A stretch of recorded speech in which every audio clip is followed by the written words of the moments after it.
संस्थापकं वीरं कृष्णं वन्दे जगद्गुरुम्।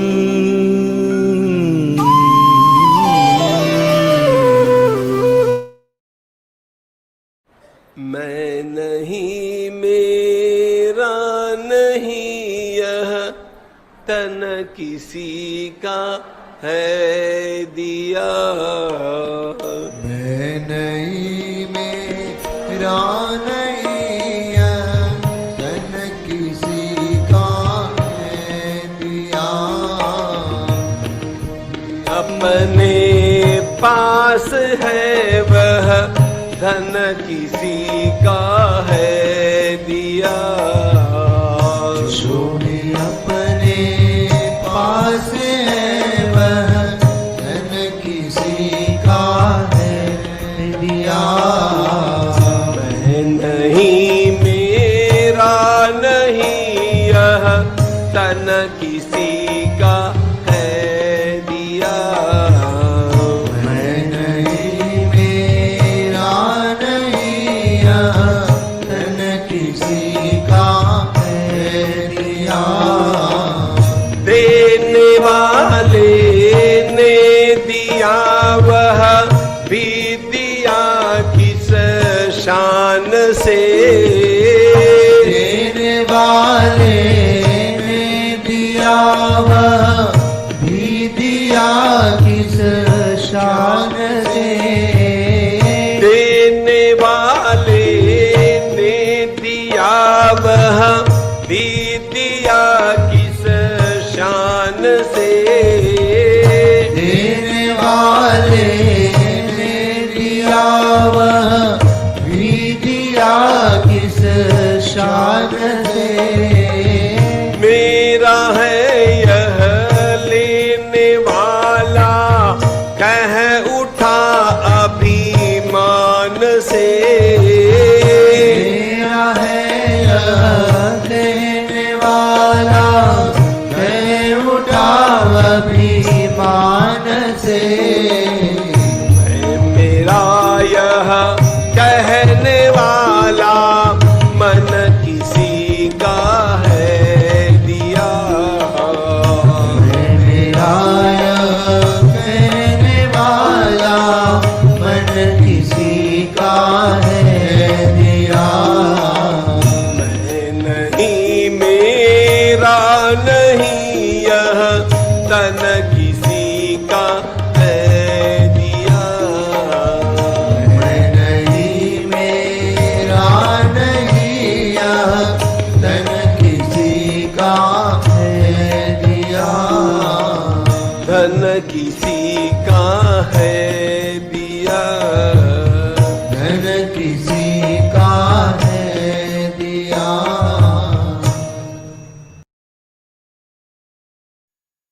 गुर हमरे रमण बिहारी, हम है रमण बिहारी के।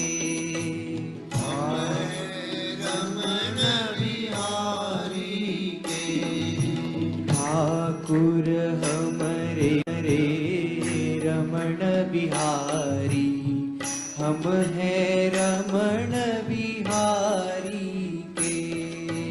ठाकुर हमरे रमण बिहारी, हम है रमण बिहारी के। साधु सेवा धर्म हमारा, साधु सेवा धर्म हमारा। साधु सेवा धर्म हमारा, साधु सेवा धर्म हमारा। कामन दुनियादारी से, कामन दुनियादारी से, कामन दुनिया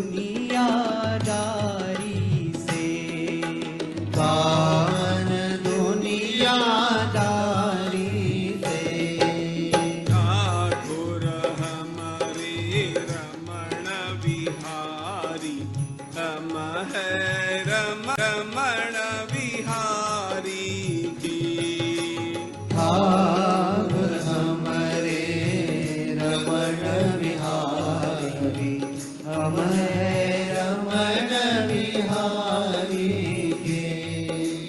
ठाकुर हमारे रमण बिहारी, हम हैं रमण बिहारी के।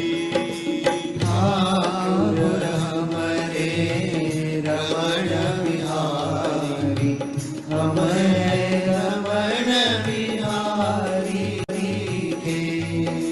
साधु सेवा धर्म हमारा, साधु सेवा धर्म हमारा, साधु सेवा धर्म हमारा। साधु सेवा धर्म हमारा। कामन दुनियादारी से, कामन दुनियादारी से, कामन दुनियादारी से। कामन दुनियादारी से। ठाकुर हमारे रमण बिहारी, हम हैं रमण बिहारी के। ठाकुर हमारे रमण बिहारी, हम हैं रमण बिहारी के। ठाकुर हमारे रमण बिहारी, हम हैं रमण बिहारी के। ठाकुर हमारे रमण बिहारी, हम हैं रमण बिहारी के। ठाकुर हमारे रमण बिहारी, हम हैं रमण बिहारी के।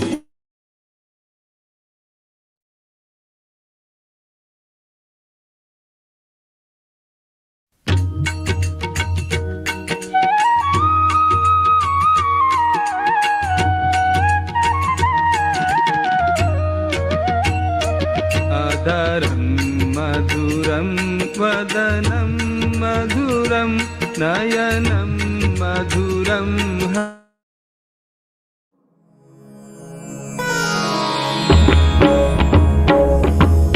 श्री गुरु चरण सरोज रज, निज मनु मुकुरु सुधारी।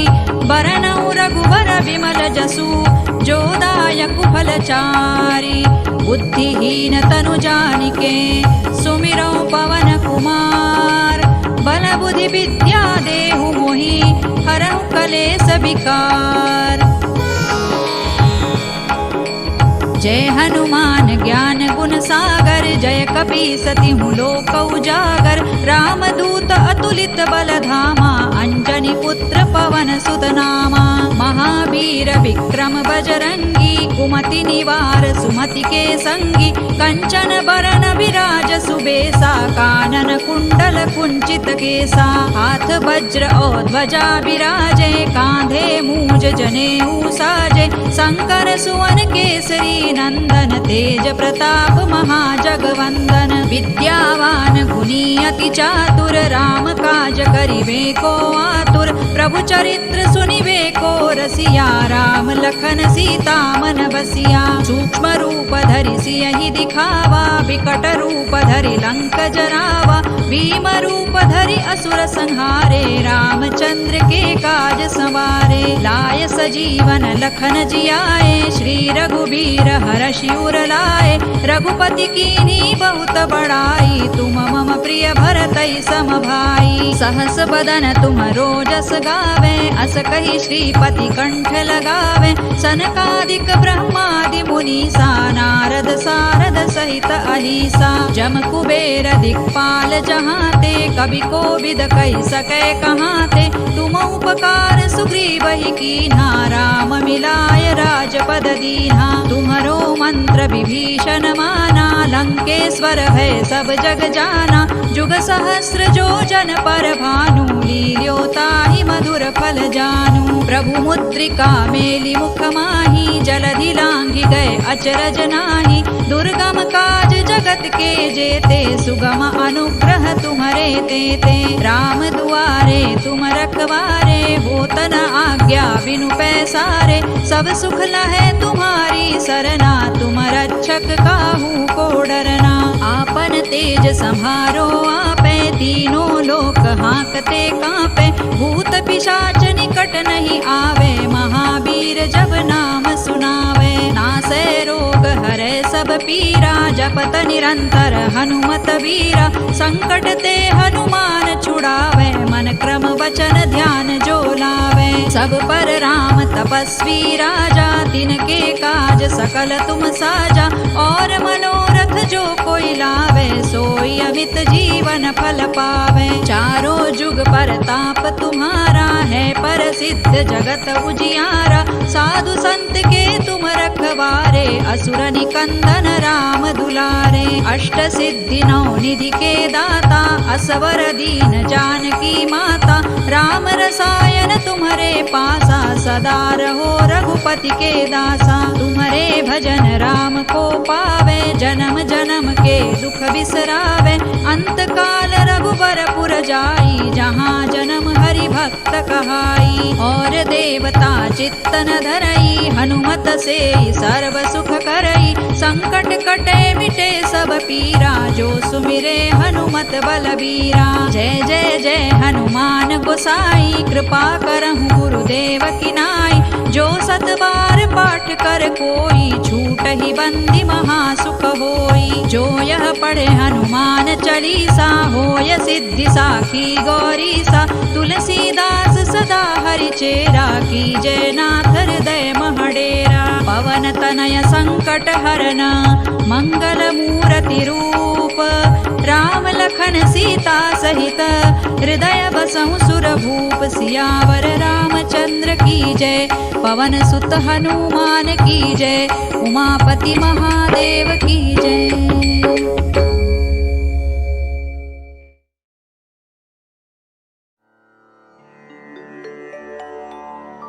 श्री गुरु चरण सरोज रज, निज मनु मुकुरु सुधारि। बरनउ रघुबर बिमल जसु, जो दायक फलचारि। बुद्धिहीन तनु जानिके, सुमिरौ पवन कुमार। बल बुद्धि विद्या देहु मोहि, हरहु कलेस विकार।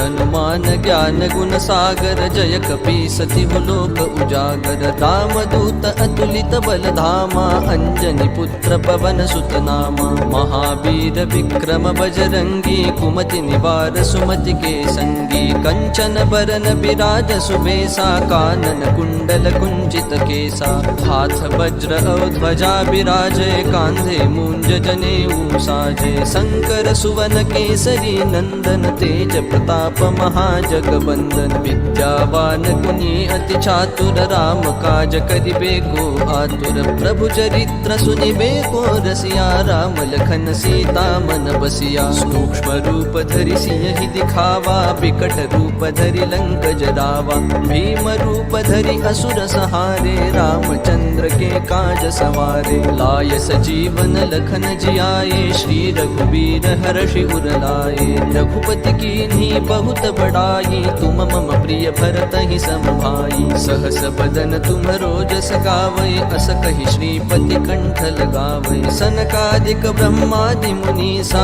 नारद सारद सहित अहिसा। जम कुबेर दिगपाल जहाते, कवि कोविद कहि सके कहाते। तुम उपकार सुग्रीवहि कीन्हा, राम मिलाय राजपद दीन्हा। तुम्हरो मंत्र विभीषण माना, लंकेश्वर भय सब जग जाना। जुग युग सहस्र जो जन पर भानु, लील्योता ही मधुर फल जानू। प्रभु मुद्रिका मेली मुख माही, जल दिलांघि गए अचरज नाही। दुर्गम काज जगत के जेते, सुगम अनुग्रह तुमरे तेते। राम दुआरे तुम रखवारे, होतन आज्ञा बिनु पैसारे। सब सुख लहै तुम्हारी सरना, तुम रक्षक काहू को डरना। आपन तेज सम्हारो आपै, तीनों लोक हाकते कापै। भूत पिशाच निकट नहीं आवै, महावीर जब नाम सुनावै। नासै रोग हरै सब पीरा, जपत निरंतर हनुमत बीरा। संकट ते हनुमान छुड़ावै, मन क्रम बचन ध्यान जो लावै। सब पर राम तपस्वी राजा, तिनके काज सकल तुम साजा। और मनोरथ जो कोई लावै, सोई अमित जीवन फल पावै। चारों जुग पर ताप तुम्हारा है, पर सिद्ध जगत उजियारा। साधु संत के तुम रखवारे, असुर निकंदन राम दुलारे। अष्ट सिद्धि नौ निधि के दाता, असबर दीन जानकी माता। राम रसायन तुम्हारे पासा, सदा रहो रघुपति के दासा। तुम्हारे भजन राम को पावै, जन्म जन्म के दुख बिसरावै। अंत काल रघुबर पुर जाई, जहाँ जन्म हरि भक्त कहाई। और देवता चित्तन धरई, हनुमत से सर्व सुख करई। संकट कटई मिटई सब पीरा, जो सुमिरै हनुमत बलबीरा। जय जय जय हनुमान गोसाई, कृपा करहु गुरुदेव की नाई। जो सत बार पाठ कर कोई, छूटहि बंदी महासुख होई। जो यह पढ़े हनुमान चालीसा, होय सिद्धि साखी गौरी सा। तुलसीदास सदा हरि चेरा, की जय नाथ हृदय महडेरा। पवन तनय संकट हरन, मंगल मूर्ति रूप। राम लखन सीता सहित, हृदय बसहु सुरभूप। सियावर रामचंद्र की जय, पवन सुत हनुमान की जय।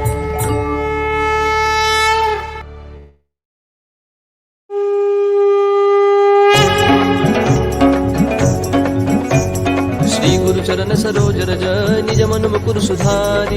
बरन रघुबर बिमल जसु, जो दायक फलचारी। बुद्धिहीन तनु जानिके, सुमिरौ पवन कुमार।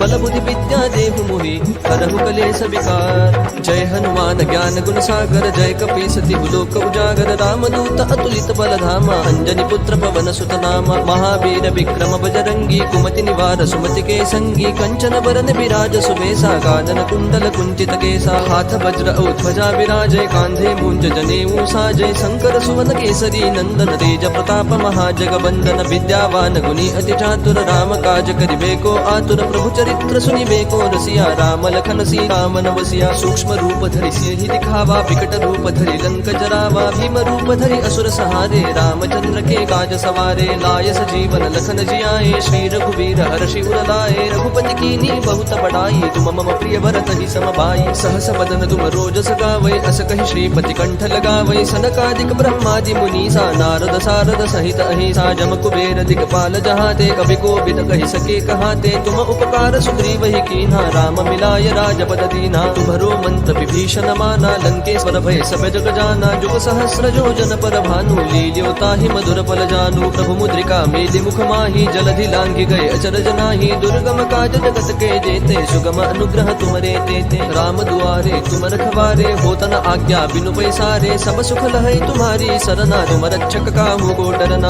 आपन तेज समारो आपै, तीनों लोक हाकते कापै। भूत पिशाच निकट नहीं आवै, महावीर जब नाम सुनावै। नासै रोग हरै सब पीरा, जपत निरंतर हनुमत बीरा। संकट ते हनुमान छुड़ावै, मन क्रम वचन ध्यान जो लावै। सब पर राम तपस्वी राजा, जिनके काज सकल तुम साजा। और मनोरथ जो कोई लावै, सोई अमित जीवन फल पावै। चारों जुग परताप तुम्हारा, तुम्हारा है प्रसिद्ध जगत उजियारा। साधु संत के तुम रखवारे असुर निकंदन राम दुलारे। अष्ट सिद्धि नो निधि के दाता असबर दीन जानकी माता। राम रसायन तुम्हारे पासा सदा रहो रघुपति के दासा। तुम्हारे भजन राम को पावै जन्म जन्म के दुख बिसरावै। अंत काल रघुवर पुर जाई जहाँ जन्म हरि भक्त कहाई। और देवता चित्तन धरई हनुमत से सर्व सुख करई। संकट कटई मिटई सब पीरा जो सुमिरै हनुमत बल बीरा। जय जय जय हनुमान गोसाई कृपा करहु गुरुदेव की नाई। जो सत बार पाठ कर कोई छूटहि बंदी महासुख होई। जो यह पढ़ हनुमान चालीसा होय सिद्धि साखी गौरी सा। तुलसीदास सदा हरि चेरा की जय नाथ हृदय महडेरा। पवन तनय संकट हरन मंगल मूर्ति रूप। राम लखन सीता सहित हृदय बसहु सुरभूप। सियावर रामचंद्र की जय पवन सुत हनुमान की जय।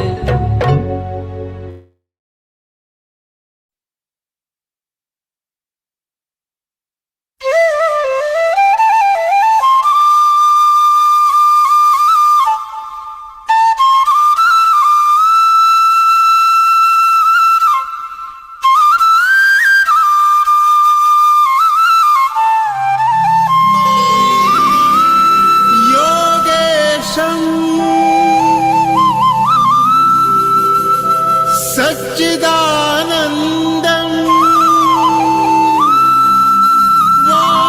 वासुदेवं व्रजप्रियं धर्मसंस्थापकं वीरं कृष्णं वन्दे जगद्गुरुम्।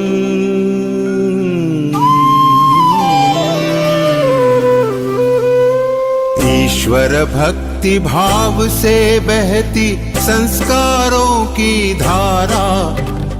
भारत माँ की सेवा में गीता परिवार हमारा। गीता परिवार हमारा। ईश्वर भक्ति भाव से बहती संस्कारों की धारा। Jai Shri Krishna to all of you. My respectful salutations to Param Pujya Swami Shri Govind Dev Giriji Maharaj. On behalf of Gita Pariwar, I, Srimati JVSM Lakshmi from Mumbai, take this opportunity to wholeheartedly welcome you all to this wonderful Vivechan Satra this evening. First of all, let me congratulate all our L1 sadhaks for having stepped into level 1 of this Char Dham spiritual yatra. Yes, in this world of conflicting challenges, the sacred Bhagavad Gita is a wonderful guide to mankind, the Sarva Shastramayi, and a journey on this path is indeed a blessing to all of us. Today we have all assembled here for the Vivechan Satra of part 1 of the 12th Adhyaya, the Bhakti Yoga, which contains some of the precious gems of Sri Krishna's teachings. He who hates no one and is friendly and compassionate towards all, free from feelings of I and mine, even-minded and forbearing, always content, balanced in mind, self-controlled, firm in conviction, mind and intellect, fixed on me, devoted to me, is my dearest one, says Krishna in this excellent 12th Adhyaya. Undoubtedly, it is an enjoyable and enlightening experience to hear all this from our respected RupalJiShukla Didi. So let's get started. Prayer is a powerful form of communication between humans and the divine and a key for the success of any activity. Now for today's prayer, I would like to invite Srimati Vrinda Satnekar Didi from Pune. Didi is a housewife and a science graduate. Didi has joined Gita Pariwar in January 2020 and is serving as a trainer in L3 and L4 and also as a mentor for L3 batches. Welcome Didi for the prayer. Jai Shri Krishna to everyone. Vasudeva Sutan Devam Kausachanuramardanam Devaki Paramanandam Krishnam Vande Jagadgurum Shri Krishnam Vande Jagadgurum. Jai Shri Krishna. Thank you so much, Didi, for the devotional prayer. And now let us move on to the ceremonial lighting of the lamp and invoke the blessings of Ma Saraswati, the goddess of learning. For the brightening of the Deep Prajwalan, I would like to invite Venkatesh Joshiji from Pune, Maharashtra. Bhaiya has joined Geeta Pariwar in January 2023 and is serving as group coordinator, tech assistant, message forwarding group and admission team and many other activities in Geeta Pariwar. So Deep Prajwalan, please. निषिद्धैरप्येभिर्लुलितमकरन्दो मधुकरैः करैरिन्दोरन्तश्छुरित इव सम्भिन्नमुकुलः विधत्तां सिद्धिन्नो नयनसुभगामस्य सदसः प्रकीर्णः पुष्पाणां हरिचरणयोरञ्जलिरयम् शरदिन्दुनिभां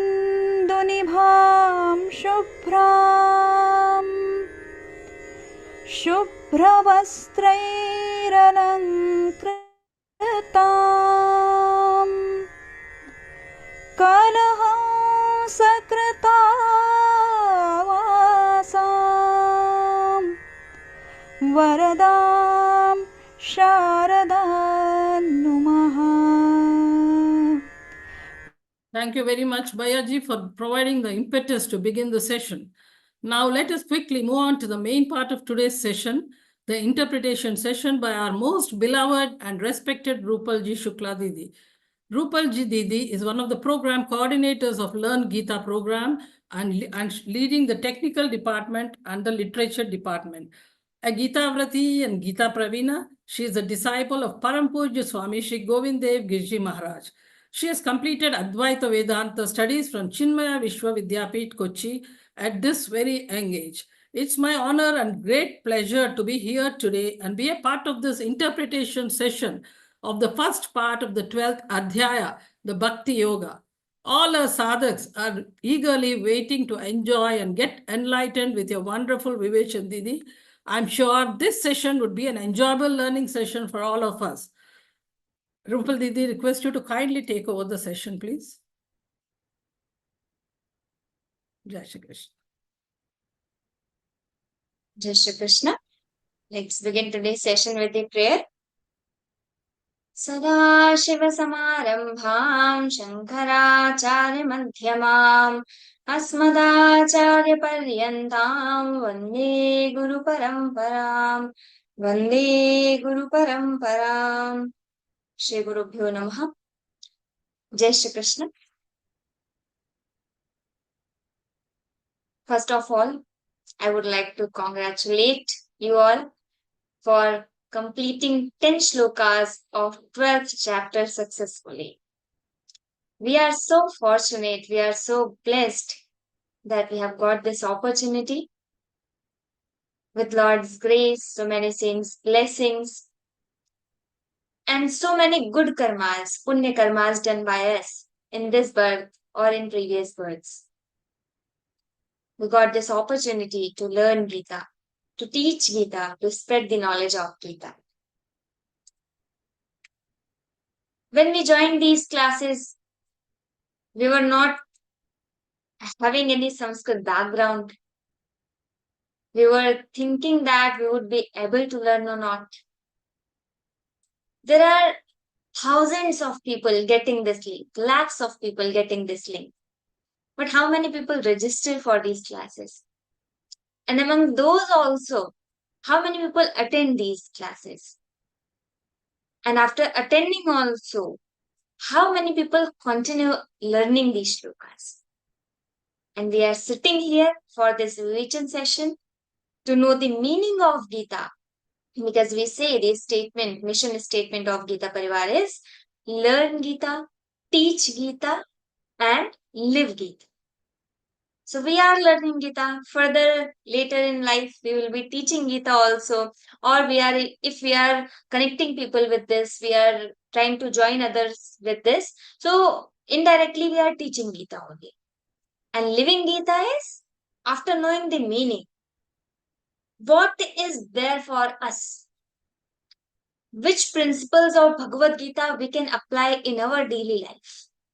How practically we can live Gita? What is there for us in Bhagavad Gita? And we must know. For children, there may be different principles. For elders, there may be different principles. But there are some principles which apply to all. Everyone can practice that. Being happy is important for everyone. Whatever we are doing for being happy only. Just doing a short experiment. If I ask you why we have studied, for degree or for knowledge, more than 50% people will say for degree, if we are being honest, not for knowledge. Why we want degree or knowledge? For earning money, okay. Why we want money? We have got the enough money, whatever we want, okay. Why we want money? So we want money for enjoying the sadhanas, for having a good life, for being happy, okay. For good life, you need some sadhanas, you need some bhoga, fine. But why you need that? Why you want that? Those bhogas, why you want car, why you want bike, why you want a bungalow, why you want all these things? Ultimately, at the end, we will reach that we want to be happy. And for happiness, we are doing that. So there are memes also. Some people will say, okay, I will not do anything. I am just here laying down and sleeping and I am happy. So I will not do anything. But that is akarmanyata. Means not doing anything is not doing our kartavya karma also. And entire Bhagavad Gita is based on kartavya karma. Kartavya karma is our duties. Lord never said that you get rid of your duties. No, you have to fulfill your duties. Then you can do anything else. For a student, worshipping is good. But only worshipping and not studying, that is never good. Lord will never accept that. Lord will never allow that. He will never allow. So for a student, their kartavya karma is study. For a businessman, kartavya karma is business. For a homemaker, lady, kartavya karma is handling the house. So for each and everyone, kartavya karma differs. And there are two types of karma. One is ashrama dharma and second is kartavya karma. So ashrama dharma is, there are four types of ashram, we know, brahmacharya, grahastha, vanaprastha and sannyasa ashrama. So one is ashrama dharma and second is our varna dharma. Varna is brahmana, kshatriya, vaishya, shudra. So as per that, what karma I should do, and as per my ashram also, what karma I should do. So based on these two things, we have to decide what is my kartavya karma. And then we will never be confused for that. So we started learning, we got this opportunity and we continued these classes. We are here in this Vivechan to see the meaning of these shlokas. But some people may be having the question why we started with the 12th chapter. We received so many calls also. A few people said that we have joined a different group, a wrong group, because they are teaching 12th chapter and we had joined from the level 1. So we must be studying the first chapter. So we told them no. Gita Pariwar starts teaching from 12th chapter only. What is the reason? Because the 12th chapter is the smallest chapter of Bhagavad Gita. In Bhagavad Gita, we all know that there are 18 chapters and 700 shlokas. And in those 18 chapters, 12th chapter is the smallest one. It is having only 20 shlokas. If we start with the first chapter, then in 20 days, we would not be able to learn 2 chapters, and learning 47 shlokas in 1 month, we will think, okay, now it's fine. Now I cannot continue. It's too long. And then we will not get that confidence. When in 10 days, we are completing 1 chapter, 20 shlokas, and 20 days means in 1 month, including all the holidays, we are learning 2 chapters, 12th and 15th, we get the confidence. Yes, I can do this. I have learned 2 chapters. Now I can continue. I can learn all the chapters of Bhagavad Gita. That confidence is important in starting. And according to scriptures method also, we have 2 methods, we have 2 paddhatis. Those are Pathkrama and Tatparyakrama. Pathkrama is the sequence which is given in the book, and Tatparyakrama is according to the meaning. So, according to Tatparyakrama also, we are starting with the 12th chapter. Why? Smallest chapter, it is fine. But why we are starting with the 12th chapter with Tatparyakrama? Because we are from childhood, we are so much familiar with the bhakti. We all are doing Nama Japa or some Arti or some Pujana or some Sankirtana, some Bhajan. We all are doing that. So we are familiar with that. If we are starting with the Arjuna Vishada Yoga, then the Sankhya Yoga, Jnana Yoga, that is very much tough to understand. Great meaning. And then we will think, okay, now I can't continue. This is not my cup of tea. I can't learn Gita. Even if I will be learning the shlokas, I will not be attending the Vivechan sessions to know the meaning. Because that is so tough. So we are starting with the 12th chapter because it is easy to understand. Bhakti. Yaneshwar Maharaj says, Chau Purusharthanche Shri Bhakti Jaisi. He says Bhakti is above all the Purusharthas also. This is the importance of that Bhakti. So we are starting with the Bhakti Shloka, Bhakti Yoga. Another one more reason is, if someone is starting level 1 and further he or she is not getting time, he has completed level 1 only, so they have at least got bhakti, not anything else. They have got that devotion. Then in their lives, sometime they will be continuing Gita because they have got this. So this is the purpose of starting with the Bhakti. Bhakti Yoga, the 12th chapter. And in this chapter, Bhakti Yoga, the devotion of yoga, Arjuna asks some question and Lord Krishna will be answering that. But we all joined Gita. Why we joined? Because we had the scheme of Lord, our open scheme. Why? An open scheme is Ya imam paramanguhyam madbhakte shvavidasyati bhaktim may parang kritva mame vaishyatya samshayaha. 18th chapter, 68 and 69 shloka. न च तस्मान् मनुष्येषु कश्चिन् मे प्रियकृत्तमः भविता न च मे तस्मात् अन्यः प्रियतरो भुवि. अन्यः प्रियतरो भुवि. Kashchin me priyakrittamah. In both the shlokas, Lord has used superlative degree for the bhaktas. Whoever will read this Gita, spread this knowledge of Gita, they will be my most favorite. Lord is guaranteeing here. He's saying there is no doubt. Nastyatra samshayaha. There is no doubt, Arjuna. Lord is saying that. So when we have got the clear scheme, why not to take benefit of that? We have LIC policies, we have Kotak policies. So here we have Lord's policy and we are following that. We will be reading Bhagavad Gita, so we will become most favorite of Lord. And when we are in the list of favorites of Lord, then if we are asking something or we are all the time connected to Lord, then if we are asking something or when we want something, we need something, Lord will take care of that.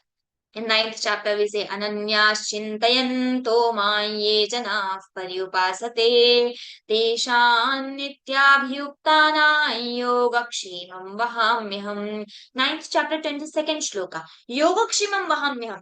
If you are my bhakta, if you have completely surrendered yourself to me, then I will take care of your needs. Yoga and kshema. Yoga is whatever you need, providing that. And kshema is whatever you have got, saving that.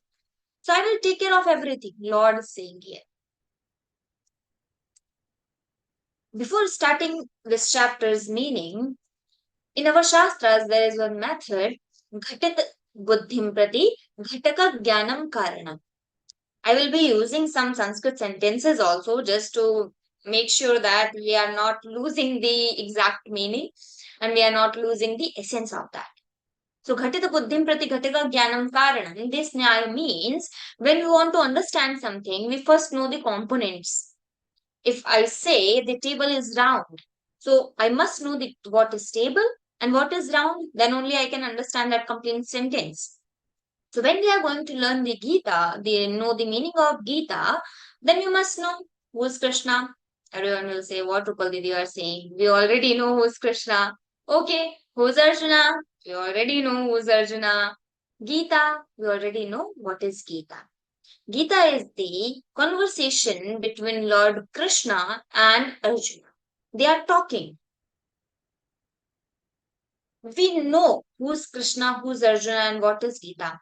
But there are some points we must remind before going into the meaning of this. Who's Arjuna? When we think of Arjuna, we must be thinking that Arjuna must be in his late 30s. He must be depressed. He must be having sweat on his face like we do. He must be so stressed like we be sometimes. So, like that, we think of Arjuna. But Arjuna is not in his late 30s. Arjuna is very mature 84-year guy in that battlefield, 84-year-old. And he is not like us. He was never defeated in any of the battle. He was never defeated by anyone. He never gave up on his dharma. He was called Gudakesha. Why Gudakesha? Because he had won over his sleep. For 6 months, he used to practice. He used to go on one tree, sitting on that. Whenever he feels sleepy, he falls down in the river. For 6 months, he was keep repeating that cycle. Then after 6 months, he won over his sleep. That's why he is called Gudakesha. He went Sharira Swarga. Trishanku, one Raja, we must have heard about him. Trishanku, one king, he wanted to go Sharira Swarga. He asked Vashishta Rishi also, he asked Vishwamitra also. But no one helped because we can't do that. You can't go with the Sharira to Swarga. He was hanged between the Swarga and between these Mrityuloka. But Arjuna went Sharira Swarga.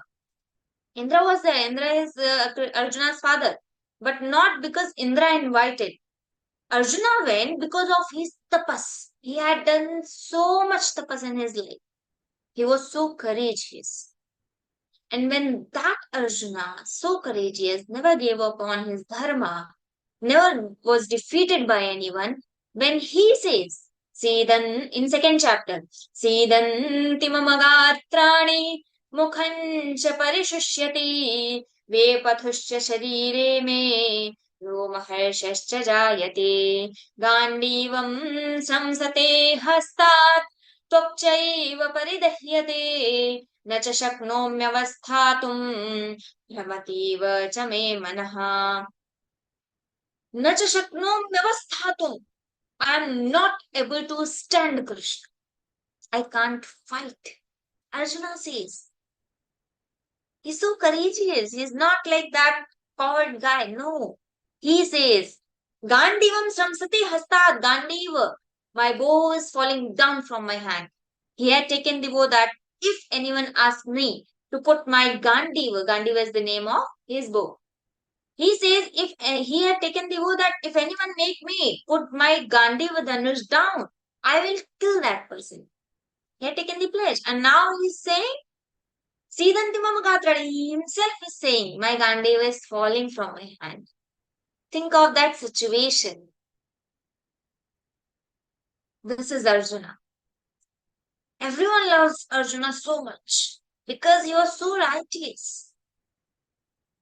He never did wrong with anyone. Never. He have always followed the dharma. And then Geeta. In this word, there are most translations available of Bible, 1300 translations. But for Geeta, we have 1800 authentic commentaries. I'm not talking about translation, I'm talking about commentaries and authentic commentaries. If we just go into the translation, it is in lakhs. If we go into the meaning into the commentary, then it is also in thousands. But we are talking about authentic commentaries.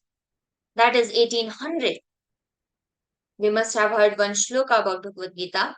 Parthaya pratibodhitam bhagavata narayana swayam vyasena grathitam purana munina madhye mahabharatam advaitamritavarshini bhagavati अष्टादशाध्यायिनी अम्बत्वामनुसन्दधामि Bhagavad गीते भवद्वेषिणी पार्थाय प्रतिबोधिता भगवता नारायणेन स्वयं.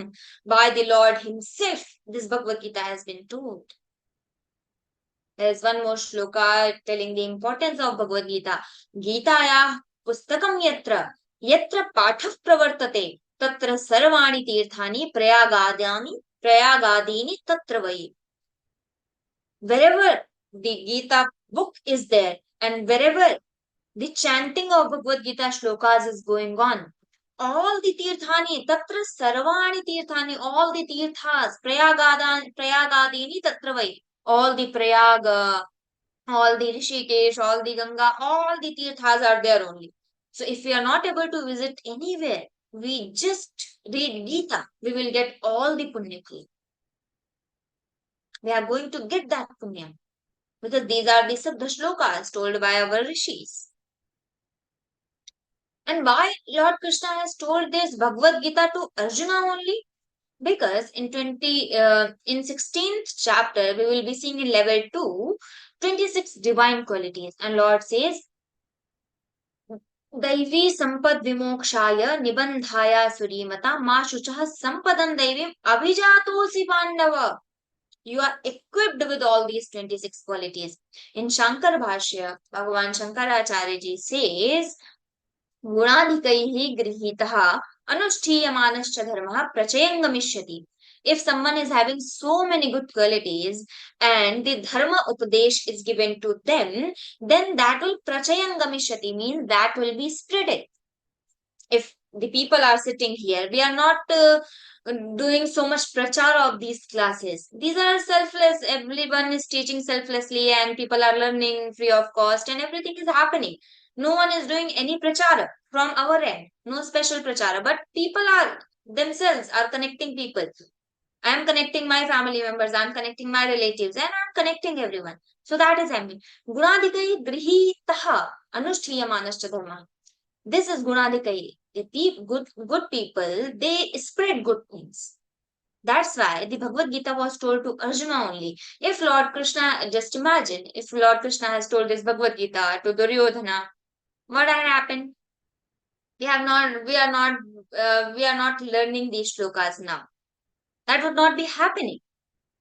Because not Gunadikahi. Duryodhana must not be asking the questions and telling something to Krishna. No, nothing will be happening. Krishna is just telling Gita, okay, that is enough. So Gunadhikaihi, Arjuna is having so many gunas. And then Krishna. Krishna we all know. Vasudeva Sarvam Idisa Mahatma Sudharlama. Vasudeva Sarvam. You all know Krishna. But one thing, when in first chapter, Arjuna asked, we all know that Krishna had accepted the charioteer's role for Arjuna in Mahabharata.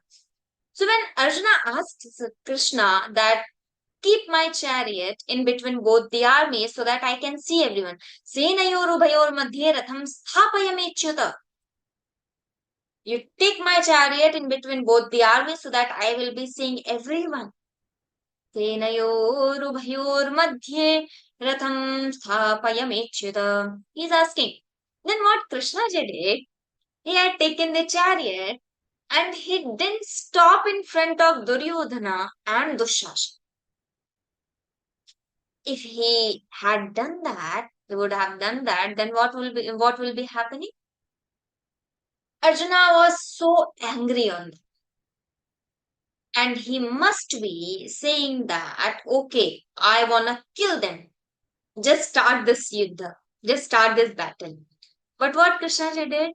He had taken the chariot in front of Bhishma Pitamaha, Dronacharya, Kripacharya. Then what happened? Arjuna's love. Because Bhishma Pitamaha loves Arjuna so much. He used to wear white clothes. And whenever Arjuna in his childhood coming back from after playing, and he used to have so much dirt on his clothes. Bhishma never thought for a second and he just hugged Arjuna. That love for Arjuna. He just hugged my grandson. Dronacharya also loves Arjuna so much. He taught Brahmastra to Arjuna, how to throw it and how to take it back. Even his own son, Dronacharya, didn't teach this to Ashwatthama. Ashwatthama knew how to throw this Brahmastra, but how to take it back, he never knew. Dronacharya never taught him. So he loved Arjuna more than his own son. So when he see Dronacharya and Bhishma Pitama in front of him, now Arjuna says, no, I can't fight. I can't kill my own Pitama. I can't kill my own Acharya. Then Arjuna got so depressed. And this was strategic. This was planned by Krishna. If he had stopped the chariot in front of Duryodhana, Dushasana and all the Kauravas, Arjuna never had asked this question and said that Sidanti mama gatrani mukhancha parishushti vepatuscha sharire me roma harshashna gandivam sensate hastat topchayu paliyadna chashaknomyavastatum. No, I'm not able to stand. I'm not able to fight Krishna. Never. This has never happened and we never have got this Gita. So this was all planned. Nimittamatram bhava savyasachin. He just made medium to Arjuna and he told this Gita for us. We are not in Mahabharata in that battlefield, but wherever we are, this is the battlefield for us. Daily we are facing different battles. And daily we have so many challenges to face. And in every situation, Lord Krishna will be telling how to react. What to do, what to not do, what is vidhi, what is nisheda, what should be done, what should not be done. Lord will never say you should do this. He will always say this should be done. Now it is up to you, you want to follow this or not. Gita is so rational. Everywhere in Bhagavad Gita, Lord never told that you should do this. No. Everywhere he has given the checklist. You just check yourself. If you want to be this, you do this. If you want to be this, you do this. So like that, we have so many checklists in all the chapters. In 6th chapter, we have Dhyana Yoga. 12th chapter, we have Bhakta Lakshanas. 16th chapter, we have good people and bad people qualities. Like that, we have so many things. In 17th chapter, we have the explanation of all these 3 gunas, Sattva, Raja, Tama. So like that, we have so many topics. But Lord Krishna has always said, this is right. Now it is up to you. You want to follow on. So now Arjuna has started, okay, now I can't fight. So from there, first chapter started, Arjuna Vishada Yoga. Then Lord Krishna, so many people, saints say that Bhagavad Gita has started from 2nd chapter, 11th shloka, because Lord has started speaking from there only. Till 2nd chapter, 10th shloka, Arjuna is speaking. And from 11th shloka, Lord Krishna has started speaking. So Bhagavad Gita is being started from 11th shloka only. Some people consider that and we consider that there are 700 shlokas and it has started from 1st chapter only. So Arjuna Vishada Yoga, then Sankhya Yoga, then 3rd chapter, 4th chapter, 5th chapter. So like that, we have so many chapters and explanation of Jnana Yoga, Dhyana Yoga, like the Karma Yoga. All the explanation is there. And in 12th chapter, Lord is coming to Bhakti.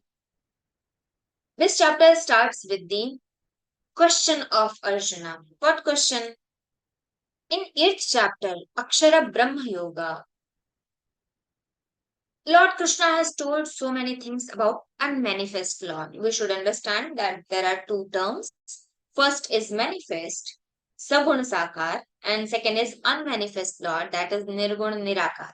So there are two types of Lord, and in these two types, in 8th chapter, Lord Krishna has explained the Kshara Brahma Yoga, the unmanifest Lord worship, he has explained. Now, at the end of 11th chapter, he says, Mat karma krin mat paramo mad bhakta sanga varjitaha nirvairas sarva bhuteshu yes samameti pandava mat karma krin mat paramo mad bhakta sanga varjitaha.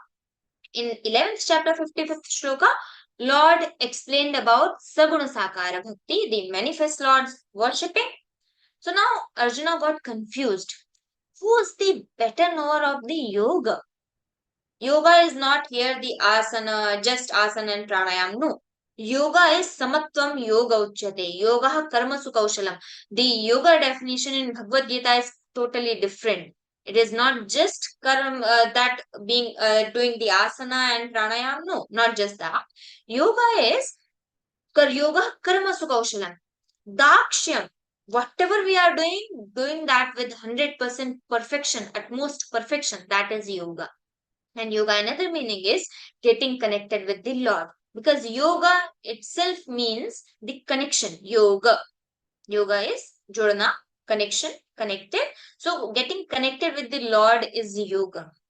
That's why Lord Krishna is called Yogeshwara, because he has given us 18 yogas in Bhagavad Gita. All the chapters are named as yoga because each chapter connects us to the Lord. So yoga. So now Arjuna is confused whether the unmanifest worshippers or the manifest worshippers, who is the better knower of the yoga? Who ki yoga vittamaha? Let's see the first shloka, then we will be seeing the meaning. Om Shri Paramatmane Namaha.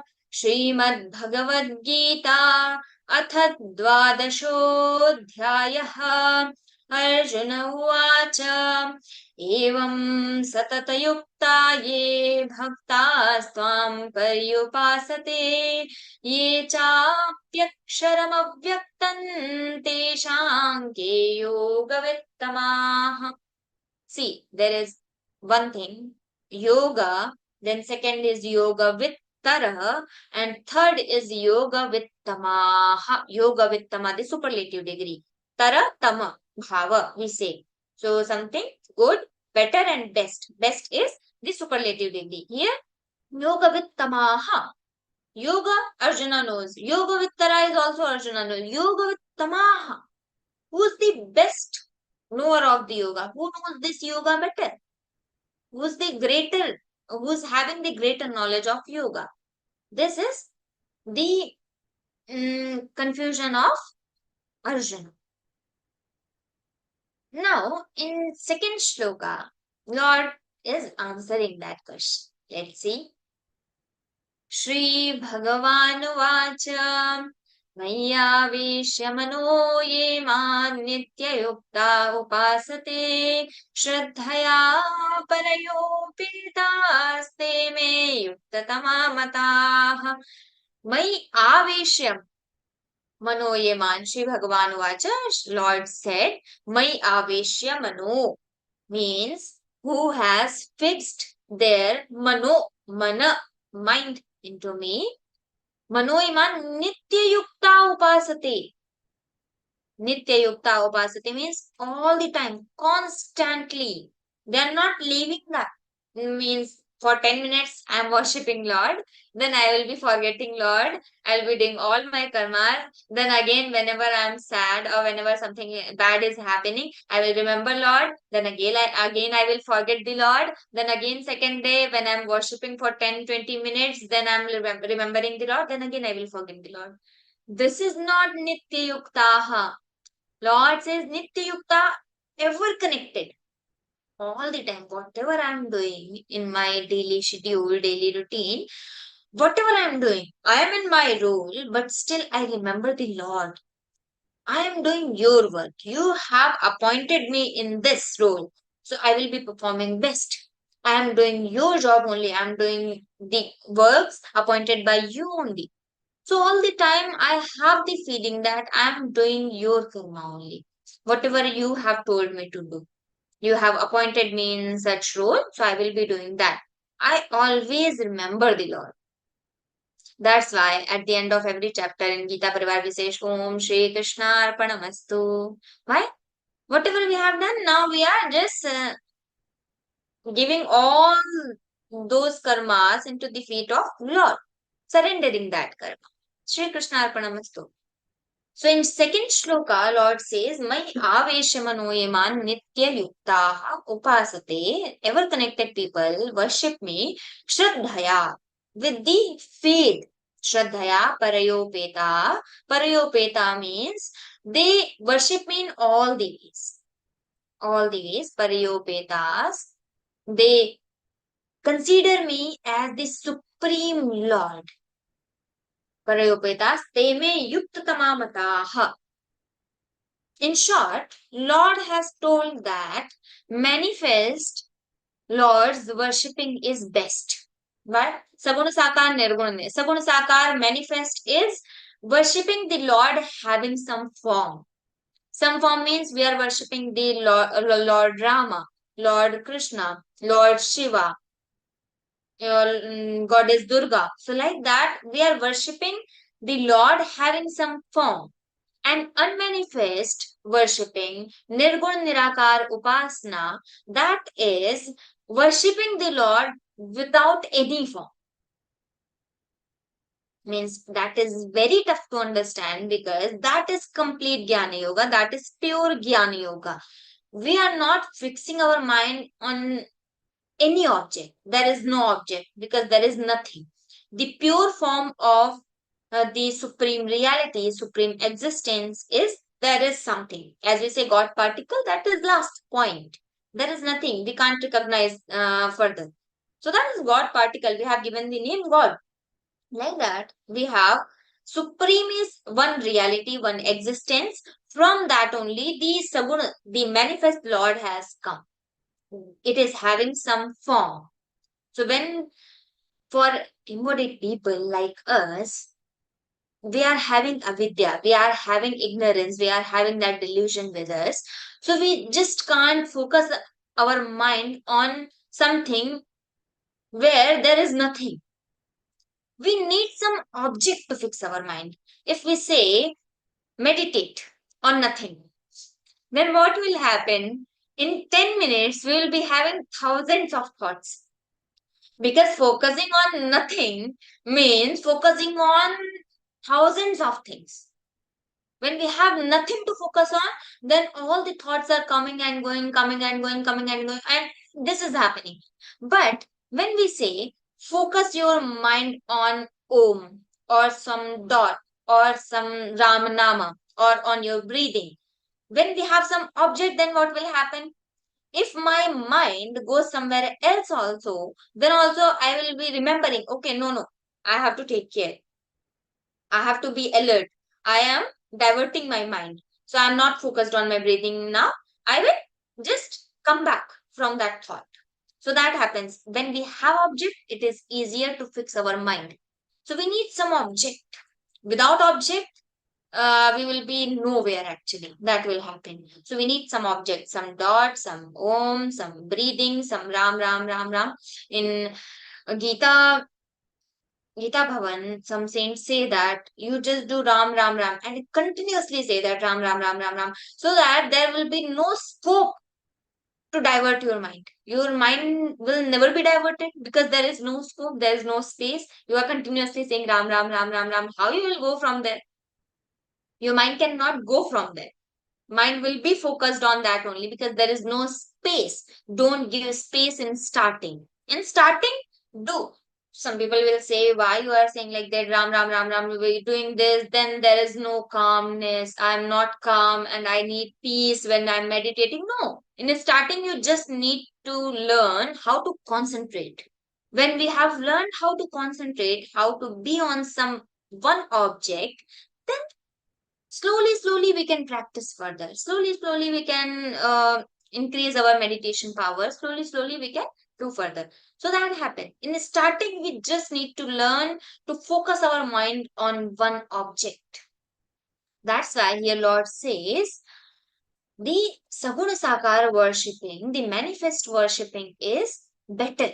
Why Saguna Sakara Upasana is better? It is not because it is giving more fruits to us. It is because, you see, there is one child and he has the pencil also, pen also, he has the fingers also, he has the abacus also, he has calculator, laptop, he has everything. Now, if I ask him, you just calculate 4 plus 4. Now, if I ask you, 4 plus 4, easy. But for a child, he will calculate 1, 2, 3, 4, 5, 6, 7, 8.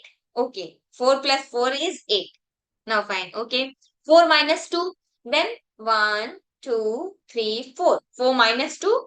1, 2. Now 1, 2. Like this he will be calculating. So this is the method, not for us. He is having calculator also. He can just use that calculator and he can tell. No. Calculator is not for him. Because he knows this method. This method is easier for him. He knows this only. So for us, even if we are having the capability to follow the Jnana Yoga, to do the Nirguna Upasana also, but it is easier for us to understand and focus our mind on one object. So because it is easy, Lord says, Maya Veshamanoyaman Nitya Yukta Upasate. You just focus your mind into me, into my feet, and you do nothing. You don't need to focus on nothing. You just focus on something. You just focus on that Swarupa. You just meditate on that and you will get the fruit. So it is not giving more fruits because yat sankhya prapyate sthanam tad yogairapi gamyate. Ekam sankhyan cha yogan cha yaf pashyati sapashyati. Lord is saying the Sankhya Yoga, the Jnana Yoga and the Karma Yoga, the Bhakti Yoga, all the yogas, the Dhyana Yoga, all the yogas will lead us to the same destination. But what is for us? What is easier for us? So this is Bhakti. Bhakti is Sagun Sakar Upasana, worshipping Lord Rama, worshipping Lord Krishna, worshipping Lord Shiva, worshipping Durga, worshipping Parvati, like that. Worshipping them. This is Saguna Sakara Upasana. Lord said, this is best. Now, I am not saying anything. Lord has answered the question of Arjuna. Arjuna asked, who is the better knower of the yoga? Which bhakti is superior? The Jnana Yoga is superior or the Bhakti Yoga? So, Lord says, Bhakti Yoga is superior. Now, again, when we have asked something and teacher is answering and we are not satisfied, so that reflects on our face. Arjuna was also not satisfied. That got reflected on his face. Because he had another question. If the Saguna Sakara Upasana, the manifest Lord's worshipping is best, then what about Jnana Yogis? Then what about the people who are worshipping the Nirguna Nirakar, the unmanifest Lord? What about them? So Lord answers. Lord got the question from seeing the Arjuna's face and he answered in third shloka. Let's see further shlokas.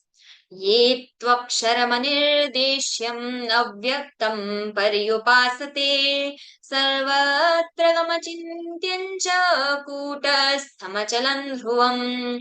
Ye tu aksharam. Now Lord is saying, but don't think that the people who are worshipping aksharam, anirdesyam, avyaktam. Aksharam means imperishable. Ksharam means something which is dying. Aksharam is which will never die. So Aksharam, imperishable. Anirdeshyam, which is undefinable. I can't define that.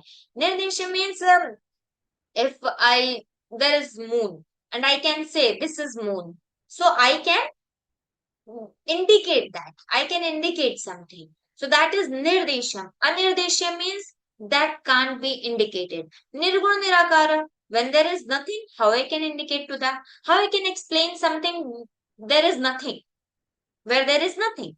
So I can't explain that also. That is aksharam. That is anirdesham. I can't indicate. I can't define that. Then avyaktam. Avyaktam is unmanifest. That is not vyakta means whatever we can see, that is vyakta. Whatever we can't see, even from the microscope also. So that is avyaktam. That can't be seen because there is no form. If there is nama, there is rupa, it means that is having some form. Whatever is having some form, there must be a name, there must be a roop. But which is nirakara, which is nirguna, not having any attribute, how can it have some form? No, it can't have. So that is avyaktam. It can't be vyakta, it can't be manifested, it is unmanifested. Pariupasate, worship our Lord like this. Sarvatra, that is omnipresent. That is everywhere. It is present in this laptop also. It is present in this camera also. It is present in this air also. It is present in the marble also. It is present in this sofa also. It is present in each and everything. We say Karkan mein Bhagwan. So it is Sarvatra Gama. This is omnipresent. That is Nirgun Nirakara, unmanifest, that ultimate existence. So Sarvatragama Achintyam. We can't even think about that.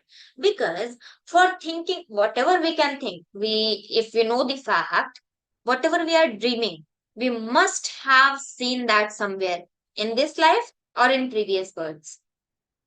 If whatever we are dreaming, we must have seen that somewhere. If we have not seen that, we can't dream that. We can't even think of that. So this Nirguna Nirakara, the unmanifest Lord, we never have seen. We can't see because there is no rupa, there is no form, there is no attribute, there is no name. So if there is nothing, how we can see that? And if we have not seen, how we can think of? We can't think. So that is Achintyam. Kutastham, that is unchangeable. Everything will be changing. You just take one example. There is one land and there is one house. That house will be destroyed, but will that land be destroyed ever? No. That land will not be destroyed. Land will be there. One home, then they will destroy that building, and then another building, then again that building will be destroyed in 100 or 200 years, then again new building. That happens 1000 years, 2000 years, like that.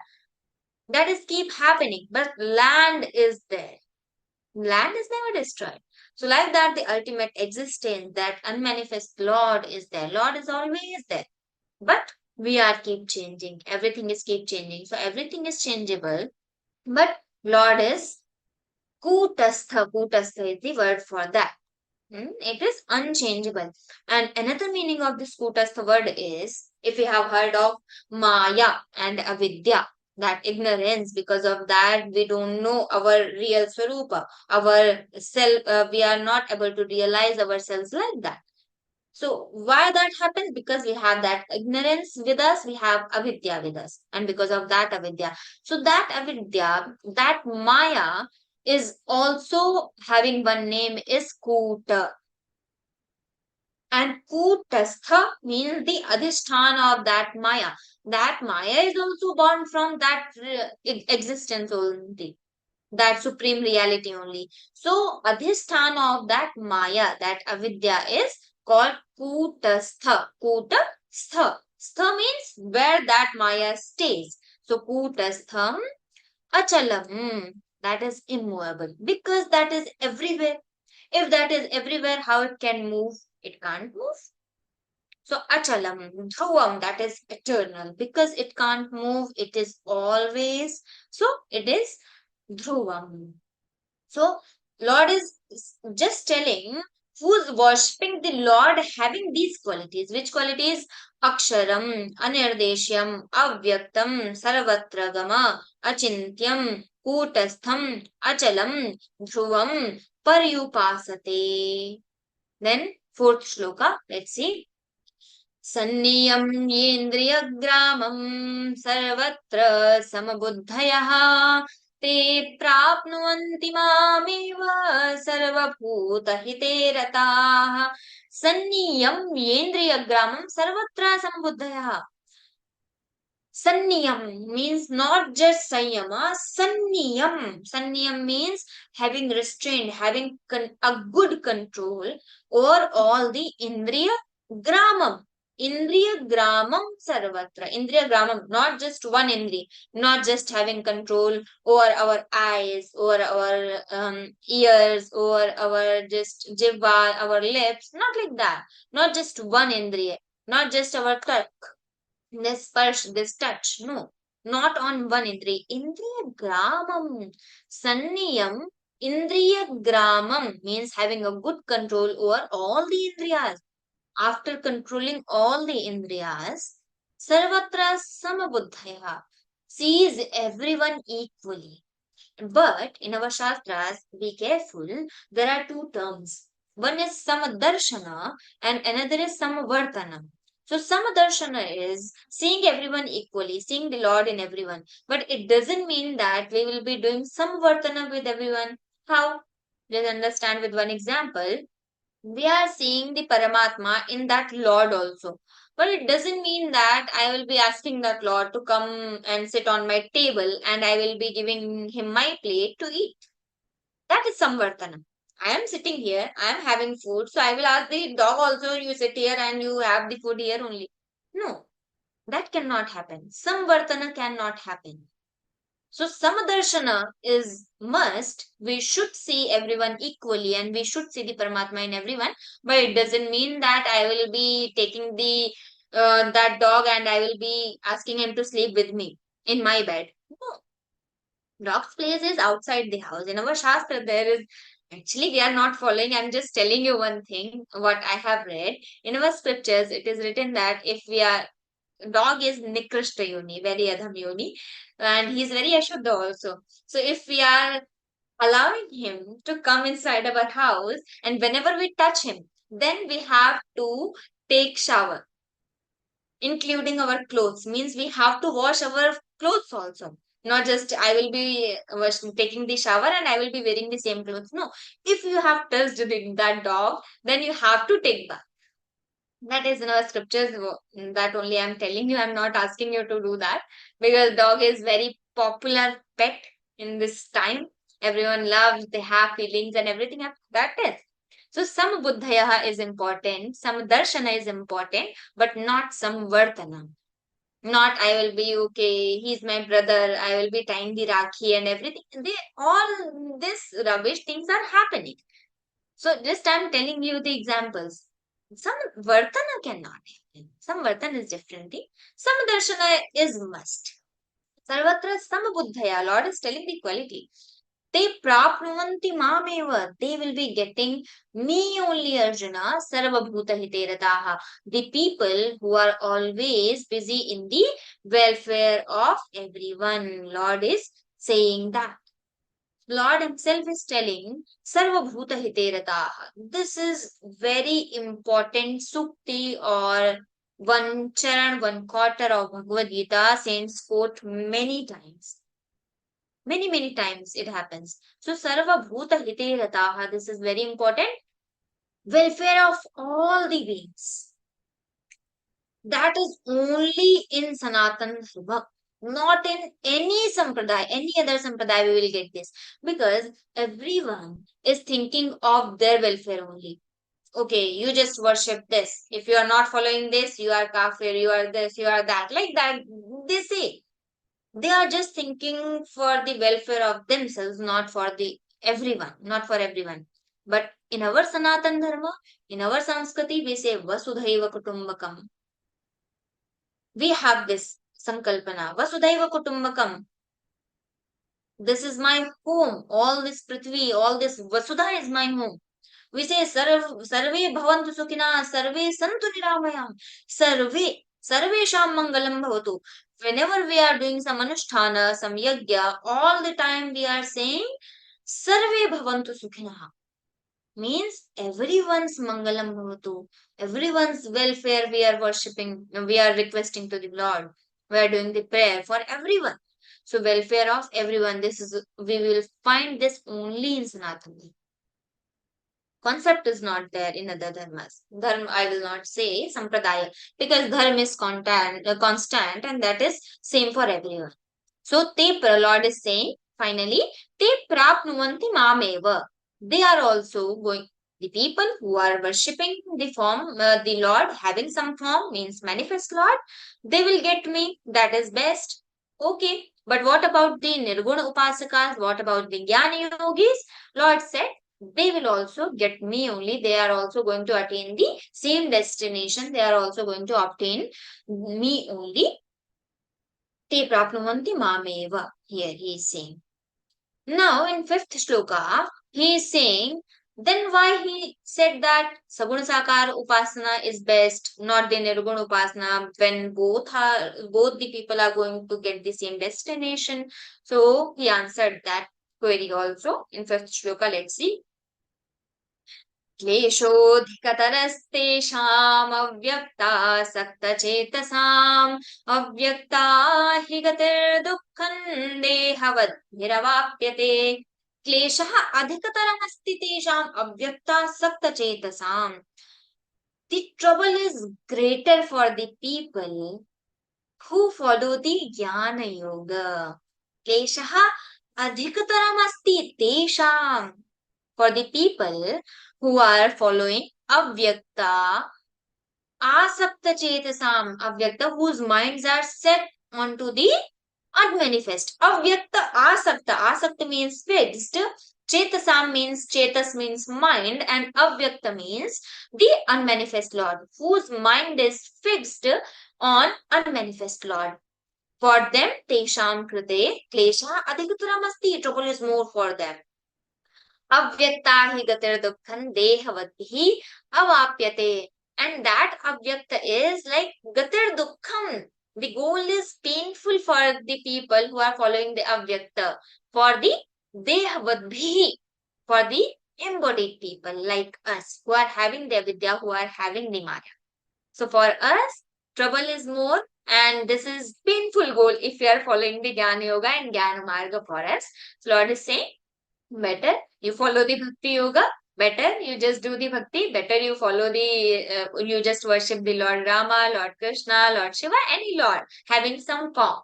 If you want to follow, no problem. You can follow the Jnana Yoga, but trouble is more for them. And in starting, until we have practiced enough, till that point, we should not do. Means we should not go on that Jnana Marga. First do the Bhakti Marga. After that, we can, after a certain period of time, we can follow the Jnana Marga also. And say, let's see the 6th shloka. Yetu sarvani karmani mai sanyasya matparah ananyena yogena man dhyayanta upasate. Yetu sarvani karmani mai sanyasya matparah. Lord is saying, for those who dedicate all the actions to me. Yetu sarvani karmani, all the actions. Mai sanyasya, dedicating all the actions. Matparaha, and hold me as their supreme goal. Ananyenaiva yogena. This Ananya Yoga word is very important here. Ananya Yoga means, some people may get confused with this Ananya Yoga word, because some people say that Ananya Yoga is just, if I am worshipping Lord Narayana, then I will not worship Shiva, I will not worship Rama, I will not worship any other God. No. This is not Ananya Yoga. Ananya Yoga is, Tere naam anek tu ek hi hai. I will be worshipping all the Lord, but I will be seeing them as one.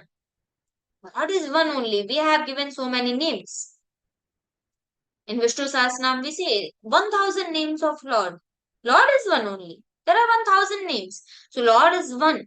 But there are so many names. We have given those names. If someone calls me brown hair Didi, if someone calls me Tilak wali Didi, if someone calls me Chashme wali Didi, if someone calls me Rupal Didi, if someone calls me long hair Didi, so I am different. I am the same person. Green kurte wali Didi, like that. People will be calling me with different names, and I will be getting also, okay, he's calling me only. He is asking me something. So I will be getting that he is worshipping me. I'm saying about the Lord.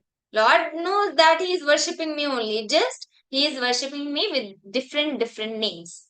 Someone says Lord Rama, someone says Lord Krishna, someone says Lord Shiva, and we have different stories also. If you are saying Tilakwali Didi, then you have different story. She is applying tilak, that's why I call Tilakwali Didi. She is wearing green clothes, that's why I say green cloth wali Didi, like that. So we have different explanations also. So we have different stories created by us only. We have made lords. Lord has made us. Atmana Akasha Sambhuta, Akashat Vayur Prithvi, Vayur Agner Apaha, Adhya Prithvi. Like that, this Srishti Varna, Srishti Krama is being explained in our Shastras. So we all have come from that divine, from that ultimate existence only. In 15th chapter, Lord will be telling, Mamayavamsho Jiva Loke Jiva Bhuta Sanatanaha. You all are my part only, my ultimate ansh, my ultimate part. We will see that in level 1, second chapter, 15th chapter. So here Lord says, for those who dedicate all their actions to me, hold me as their supreme goal. Mai sanyasammat paraha ananyenaiva yogena, intent on me and worship me, meditating on me with exclusive devotion. Man, ananyenaiva, exclusive devotion, not worshipping one Lord only, but worshipping all the Lords, thinking that they are one. Tere naam anek, to ek hi hai. I am worshipping you with different names, but you are one only. So this is Ananya Yoga. Worshipping all the Lords and saying that you increase the bhakti of my Ishtadeva. My Ishta is Shivji. I am worshipping Lord Rama also, but I am requesting for the increment of my bhakti for Lord Shiva. So that is the method of worshipping any Lord. So worshipping all the Lords, but thinking of them as one. Ananyenaiva yogena manadhyayantu upasate. Then what will happen if we will dedicate all the karmas to Lord? 7th shloka. तेषामहं समुद्धर्ता मृत्युसंसारसागरात् भवामि न चिरात् पार्थ मय्यावेशितचेतसाम् तेषाम् aham samuddharta mrityu samsara. Lord says, for them I will become the savior. Samuddharta, uddharta, I will become the savior for them. Aham mrityu samsara sagarat, where out of this ocean of the mortal samsara, mrityu samsara sagarat, I will make them to cross this ocean of birth and death. We say, Punarapi jananam, punarapi maranam, punarapi janani jathare shayanam, yah sansare bahudustare, कृपया पारे पाहि मुरारे भज गोविंदम गोविंदम भज मूढ़मते. We say like that. So punarapi jananam, punarapi maranam. We are all are getting this birth. We all are doing the marriages and all the children and all these things are happening and we are dying. Punarapi jananam, punarapi maranam. Punarapi janani jatveshayanam. Again, I will be getting that 9 months jail in that womb of my mother. Janani jathare shayanam. Iha sansare bahudustare. I am now just frustrated from all these things. Kripaya pare pahi murare. When we request Lord, I want to get rid of this samsara now. And not get rid that I will be leaving this body, I will be dying only. Not like that. Just make me nishkam. I will be doing all the karmas as my duty, but I will not be attached to that. Because whatever is happening in Russia, in Japan, I'm not concerned because I'm not attached to that. So everything, the Root is attachment only. I will be doing everything, but I will not be attached with everything. Then I will be most happiest person in this world. Happiness is when we are not attached, we are not concerned, whatever is happening, no matter, doesn't matter, everything is good only. So bhavami nachirat partha, and Lord is saying bhavami nachirat partha means immediately I will make them to cross this ocean of birth and death. For the people, mai aveshati chetsam, those whose minds are set into me. Till 7th shloka we have completed. From 8th shloka, Lord is going to give us so many ways to worship Him. Means so many ways we can say, so many examples we can say. He will be telling us how we can reach to Him. There are so many ways, means unlimited ways. If we are going to some market on one shop and we have limited options, just 2 sarees, 2 patterns, and what will happen? I can't buy sari because there are just 2 options. So we are so choosy that in clothes also we need so many options. Then only we can decide what to buy or what to not buy. So for worshipping the Lord, reaching and attaining that destination, that moksha, kaivalya, Nishreyas sadhana, we need so many options. The Lord is saying, if you can do this, you can fix your mind into me, then it is fine. This is best. If you can't do that, then what is for you? There are so many options. He will be telling in further shlokas, and also he will be explaining 36 bhakti lakshanas. If you want to call yourself devotee, then which qualities you must have in you? So in 12th chapter from 13th shloka, he will be explaining that also. We will see that in next session. This was first session. So we needed some preface also, some starting explanation also, so that we can understand everything. But in next session, we will be focusing on the meaning of all the shlokas so that we can complete this chapter. Let's do 2 minutes Sankirtana. Then we will move towards the question answer session. Sit calmly. Remember that Lord Sarupa. And sing like He is listening to us. Hari Sharanam, Hari Sharanam, Hari Sharanam, Hari Sharanam, Hari Sharanam, Hari Sharanam, Hari Sharanam, Hari Sharanam, Hari Sharanam, Hari Sharanam, Hari Sharanam. Hari Sharanam, Hari Sharanam, Hari Sharanam, Hari Sharanam, Hari Sharanam, Hari Sharanam, Hari Sharanam, Hari Sharanam, Hari Sharanam, Hari Sharanam, Hari Sharanam, Hari Sharanam, Hari Sharanam, Hari Sharanam. Gopala Krishna Bhagavan ki Jai. Thank you so much, Didi. Very beautiful session. We are all very fortunate to be present here to listen and understand the shlokas of 12th Adhyaya.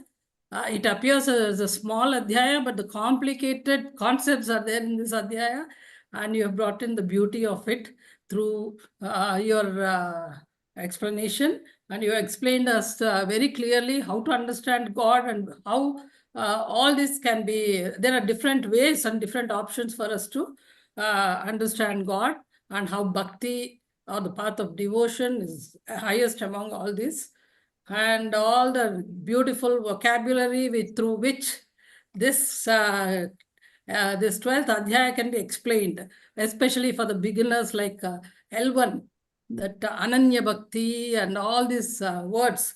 I think they are getting used to all this slowly.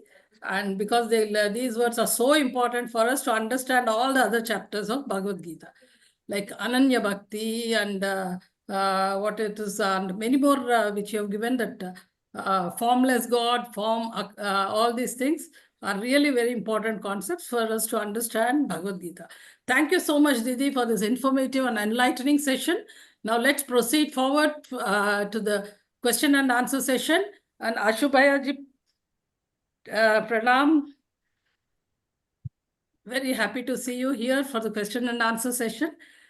Now it is time for us to clarify our questions or doubts or whatever we have. And our respected Ashubhayaji is here to clarify our doubts. And you'll be really astonished to see how clearly you get answers for all your questions. So I request all of you to come forward with any doubt which you have, so that we all also will be benefited with the doubts which you ask. Okay, now now for the question and answer session, I request all of you to use your hand symbol which is present there to raise your hand so that we can call you in the order. And you can plan your questions so that answers can be straightforward. So be clear with your questions. So first, Shubhya is the working president of this GÍTA Yes. Pariwar, international working yes, president. they're all L1. Yeah, Yes. and program director of Learngeeta. Because of him only, we are getting these classes sitting on our home at our chosen time slots. We are getting to learn this Gita. And he is my mentor also. Whatever Bhagavad Gita I have learned and the meaning of Gita, I am able to understand and convey that meaning to you. That is just because of him. He himself has memorized Gita and inspired thousands and lakhs of people to learn Gita and to spread this knowledge of Bhagavad Gita. Because of his passion only, we are getting these classes, we are getting this Bhagavad Gita, and we are so fortunate to learn this Bhagavad Gita. He is with us. He is so busy, but still he is finding time for us. We are fortunate. We will take all the benefit of his time. We are thankful that Ashubhya, you have joined our session. Now, if anyone is having any question, you can just raise your hands and switch on your video so that we can spotlight you and you can directly ask your questions to Ashubhya. We should Yes. also share the link in WhatsApp. Yes. As now we have the space in the Zoom, we can invite Facebook and YouTube users also in the Zoom to ask their queries. So if anyone you can join the Zoom. Yes, Sharvari, please say. Yes, now shall Sir, we? yes, Sharwani. Jai Sir, I have one question that the people made so many rules to do the bhakti. That is important to follow that rule to reach the God. That is important to do so many pujas or to say so many shlokas or that to follow that rule. There is no such rule to reach God. There is only one rule to love Him. So if you love that God, you want to pray Him in a certain manner which can please Him more. So those shlokas, those stuti, those stotras are governed by some great saints, great rishis, and they have pleased that Lord by those stutis, those stotras, those shlokas, those mantras. That's why if we follow the same, it will be easier for us to reach Him faster. So there is no such rule that you have to pronounce certain stotra or shloka or mantra to please Him. There is no such rule. But if you love Him and if you want to please Him, if you love anyone, what we want to do? We want to do what He likes. Right? What He will like more. Yes. To anyone to please. So now when this thing apply on the normal relationship, this same thing apply on the this spiritual relationship also. We do certain things to please Him. There is no such rule. The only one rule is we should love Him. Thank you, sir. I have one more question that if we want to do a bhakti, can we do bhakti in the mandir or anywhere? Mandir is the place which is pure. So when you do certain things there, it is very easy to do. Similarly, like when you study in the school, you have to go to do the practicals in the lab. You cannot do the practicals in your classroom, can you? No. It is not that it is not possible to do that in the classroom, but your lab is equipped and it is designed that way that experiments can done be very easily and smoothly there. Same way, mandir is the place designed for it. So if you do that there, it is very easy to perform certain pujas there. Okay, thank you. Yes, Suguna. Sir, namaste. How Arjuna got Gudakesha name, sir? Can you just clarify? Means who 1 hour his sleep. So there are 1 hour sleep. two Gudakesha famous in the history. One is Lakshmanaji. He didn't sleep 14 years when he was in the Vanavas with Rama. He didn't sleep for 14 years. And second one is Arjuna, who didn't sleep for 6 months to please Lord Shiva to achieve Pashupitastra, then Divyastra. So for attaining those Divyastra, he this Siddhi to attain win over his sleep. So who win over sleep is Gudakesh. And Gudakesh is another meaning of curly hairs. So Arjuna also had curly hairs. Okay. And what second question, when we chant the name of Lord Rama, but imagining the Rupa of Krishna, can we do like that prayer? He will not feel bad. Yeah, and Rama Nama Japa we do, but we remember Krishna's. It is not, it doesn't matter what form and what name you want to take. It is just you are targeting him or not. Okay. Thank you. You call me Tilak Wale Bhaiya, you call me Black Hair Bhaiya, you call me Specs Wale Bhaiya. I will be the same. Okay. Yes, Vidya. Jai Shri Krishna. I just wanted to understand, like Rupal Didi explained, there is different forms of yoga where we can attain the Lord, where we can reach his, footsteps. So if that is going to be the case, why specifically Bhakti Yoga alone gains so much of importance, but has only 12 shlokas in it? Not 12 shlokas, and 20 shlokas are there. 20 shlokas, sorry. Bhakti Yoga is easiest adaptable to everyone. For all the other yogas, you need certain eligibility. For Bhakti, you don't need any eligibility. Anyone is not here who can say, I cannot do Bhakti. Everyone is eligible for that. Yeah. Jnana Yoga, you need certain eligibility. For Jnana Yoga, you need certain another eligibility. So different yogas needs different eligibility. Bhakti is the yoga which doesn't require any basic eligibility. That's why it is most suitable to everyone. Okay. Thank you. Vishnu Botlaji. Yeah. See, Dr. Saab, can you just elaborate a little bit more on the Achintya? Rupa madam did very well. Is it something incomprehensible to mind? Yeah, which is beyond the imagination of mind. Yeah, imagination. It can be an atom, it can be a huge. Yes. Okay. Shantalaji. I think she is not here. P.K. Raviji, please unmute, sir. So I have two questions. One is whether this, whatever speech madam has given, is it available for us for reading it in YouTube or? Yeah, it is available on the YouTube, and YouTube link is also shared in your group. Also, vivechan.learngeeta.com is the portal which is the permanent place for all the vivechans we do. Okay. Second question is, it's a very little philosophical. Whenever a person suffers, we say he has to undergo the karma effect. Okay. Whether by chanting Gita, whether karma effect will be nullified. Which effect? Karma effect. See, somebody has done some Pichra Janma karma. So he is suffering today. I got your point. See, there are two types of karmas. Two type of phalas. One is Maddham Phala, Maddham Prarabdha.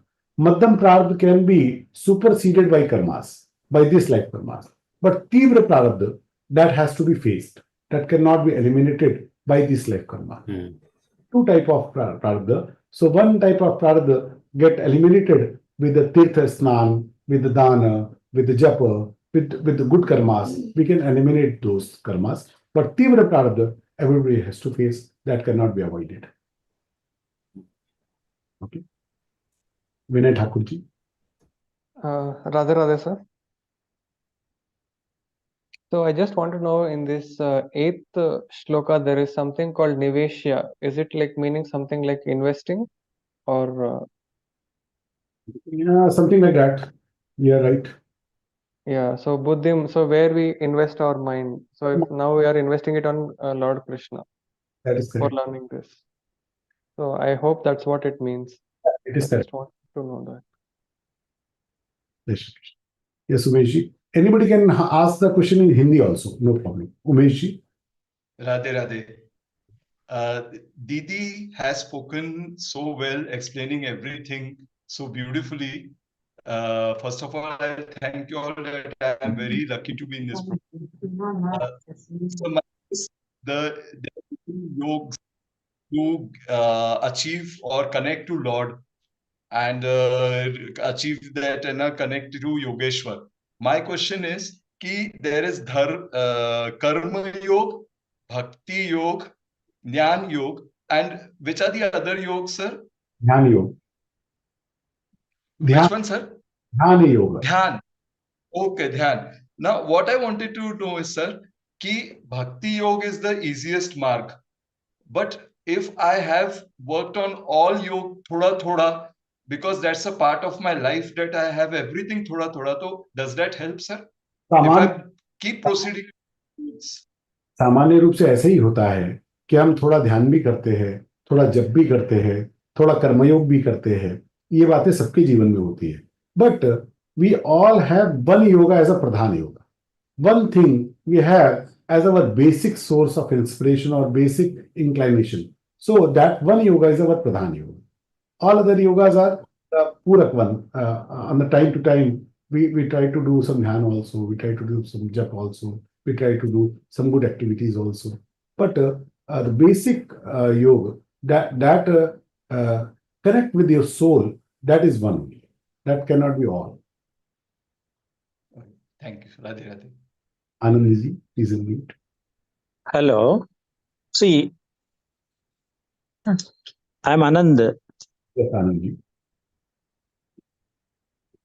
I'm newly joined for L1 classes. So just 1 week is over.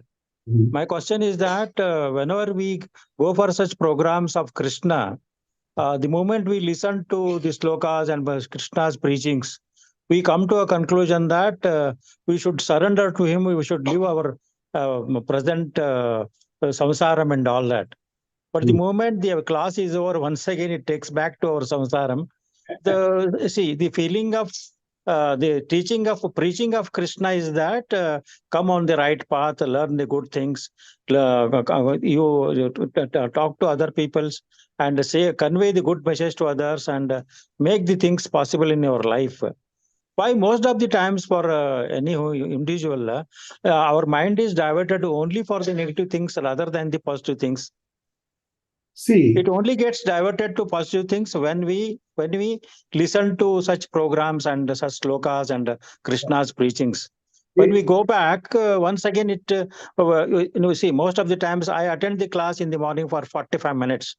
After that, once again, the samsaram starts, the routine life starts and all that. And most of the times when I'm not there in the class, once again, our crooked mind once again teaches things about the non-worldly things. How to get rid of these worldly things and get into Krishna's preachings and come back to this. I got your question. Let me answer you now. When we listen to these things, our inner mind supports that and we want to do that. But it doesn't mean that happens in our life. After listening to that certain teachings, we need to start practicing those things. We cannot start everything right now, but we can take at least one thing to start from today. One small thing from a small issue. We need to start. Until we start, we just only appreciate, oh, very nice, oh, very good. It is very nice thing. This is the right thing to do. We only appreciate, but we don't start. Then it is not happening in our life. For happening, we need to start that. Listening is one starting parameter, but it will not complete until we take it to the action. So we need to start in the actions. In the morning, in 45 minutes, you listen something, you appreciated it. Now, one take away, you should start practicing. Now I will, on this day, I will practice this thing. Not all, not everything, but this thing I will practice now whole day.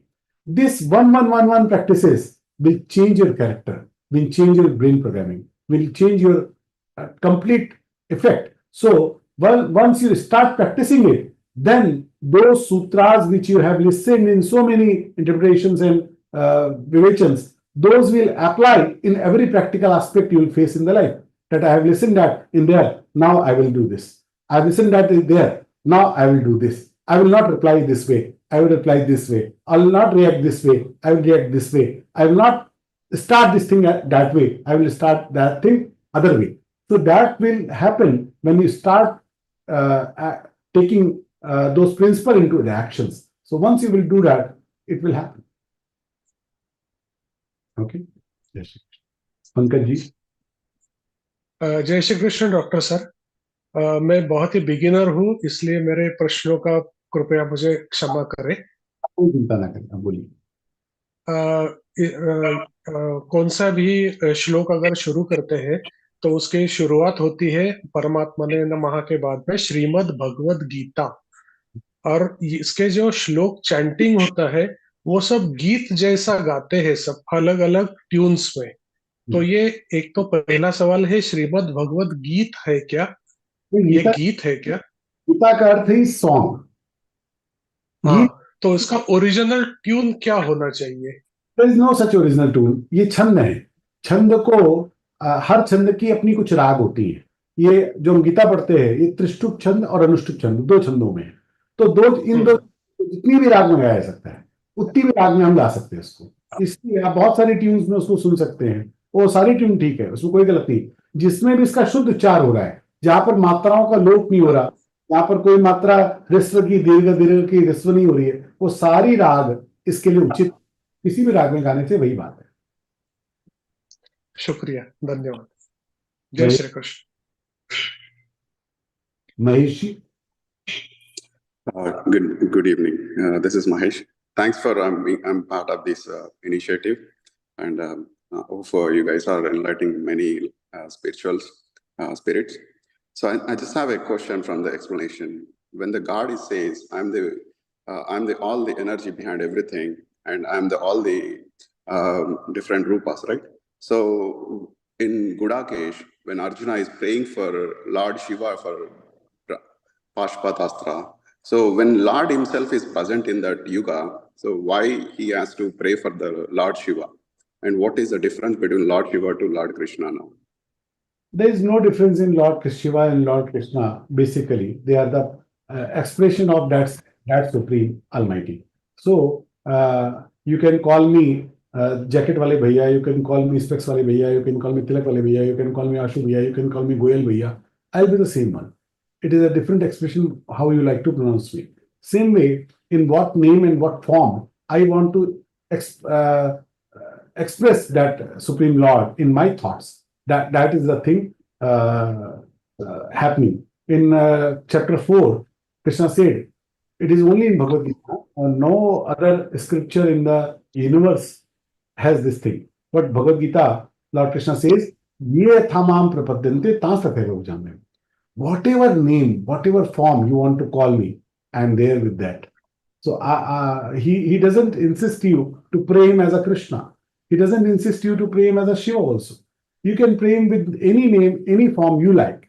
And he will be, because that is supreme energy. And that supreme energy is not different from you and me. That is all we have. That there is nothing second element than that supreme energy. Everything is expression of that supreme energy only. Okay, thank you, Jay. Yes, Prasad ji. Jai Shri Krishna. My question is, you all remember every shlok, the numbers and everything with the meaning. Meaning, okay, I can understand. But the exact number within so many shloks, and when you explain that, it looks more serious. It is Then, very, you know, when you tell, in 1 year practice, you can do that. okay, okay. And also one more thing, a lot of people use Bhagavad Gita to explain their, you know, their practices, like some coach or somebody, the teacher, they explain Bhagavad Gita relate to their businesses. So is it okay to do that? Is it that we are using it for our own benefits, monetary terms? Doing it for the good purpose, it is all okay. But doing something on the name of Gita, which is not a gist or feeling of Bhagavad Gita, that is not right. Because nowadays, WhatsApp University and Facebook universities are, everything can be said on the name of Bhagavad Gita, Chanakya, and Buddha. Everything, every message you read, it is said by Buddha, it is said by Chanakya, it is said by Krishna, it is said in the Gita. So that is not right. It must be from the Gita. Thank you so much. Yes, Kevraj.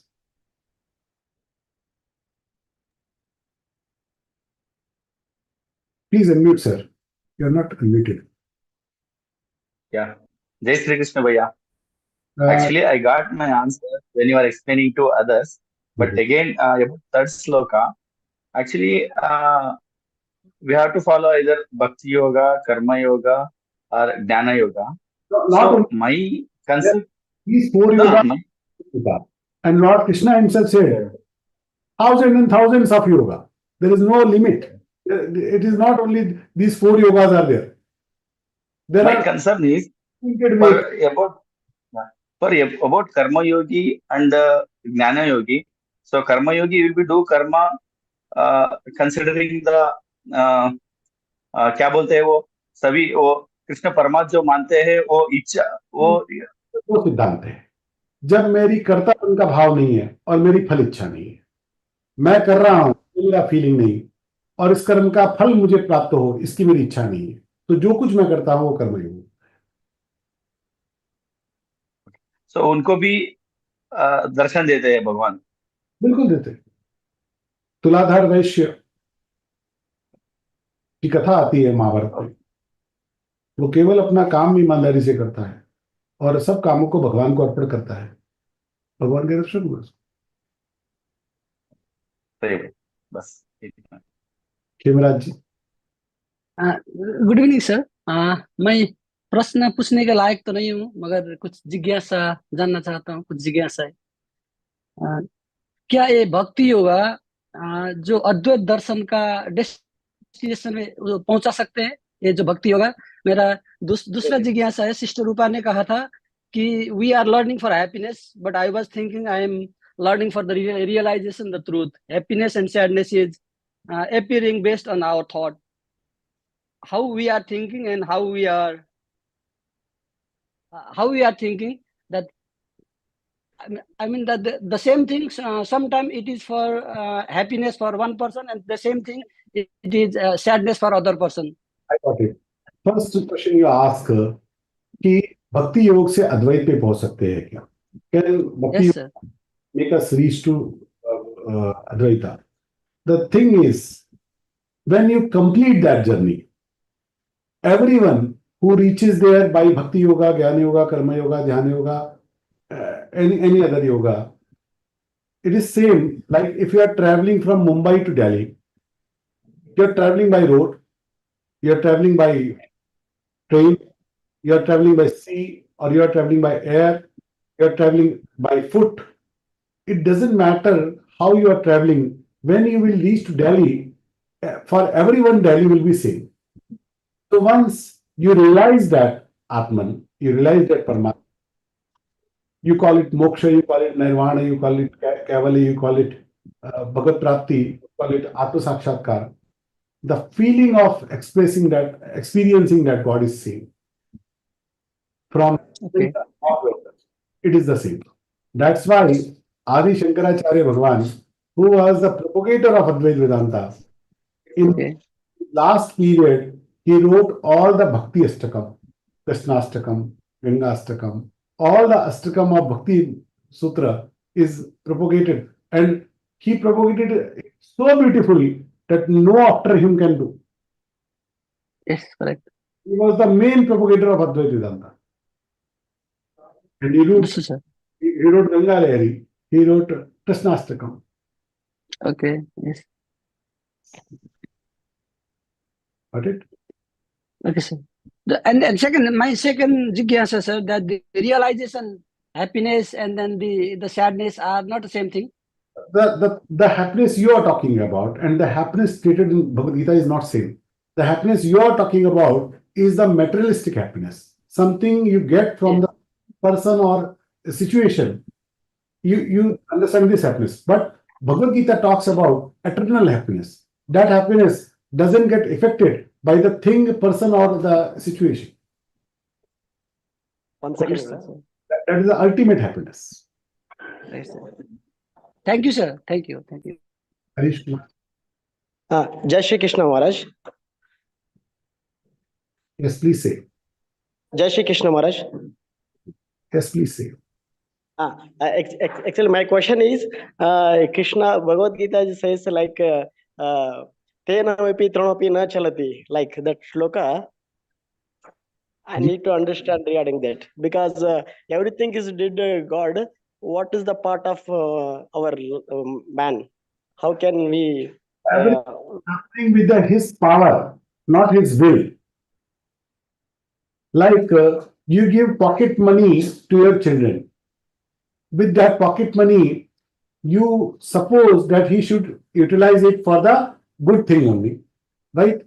But the time you give him pocket money, you give him freedom to utilize it either for good or for bad also. He can spend it in the bad things also. Even we don't want that, but he has freedom or not to spend that pocket money for the bad cause. Similarly, God gives us all the power to do the karmas. He expects us to do the good karmas only, but he gives freedom to do the bad also. Now it is our choice to utilize his power to do good karma or bad karma. How can we realize, because everything is did God, right? So No. how can we add a right? How can we vote regarding karma? It is not predestined or predefined or scripted like that. It is not true. You are getting your fate, your previous life karma's fate in this life as opportunity. Availing that opportunity or letting it go is your present karma. Like you got this Bhagavad Gita link in some group of yours.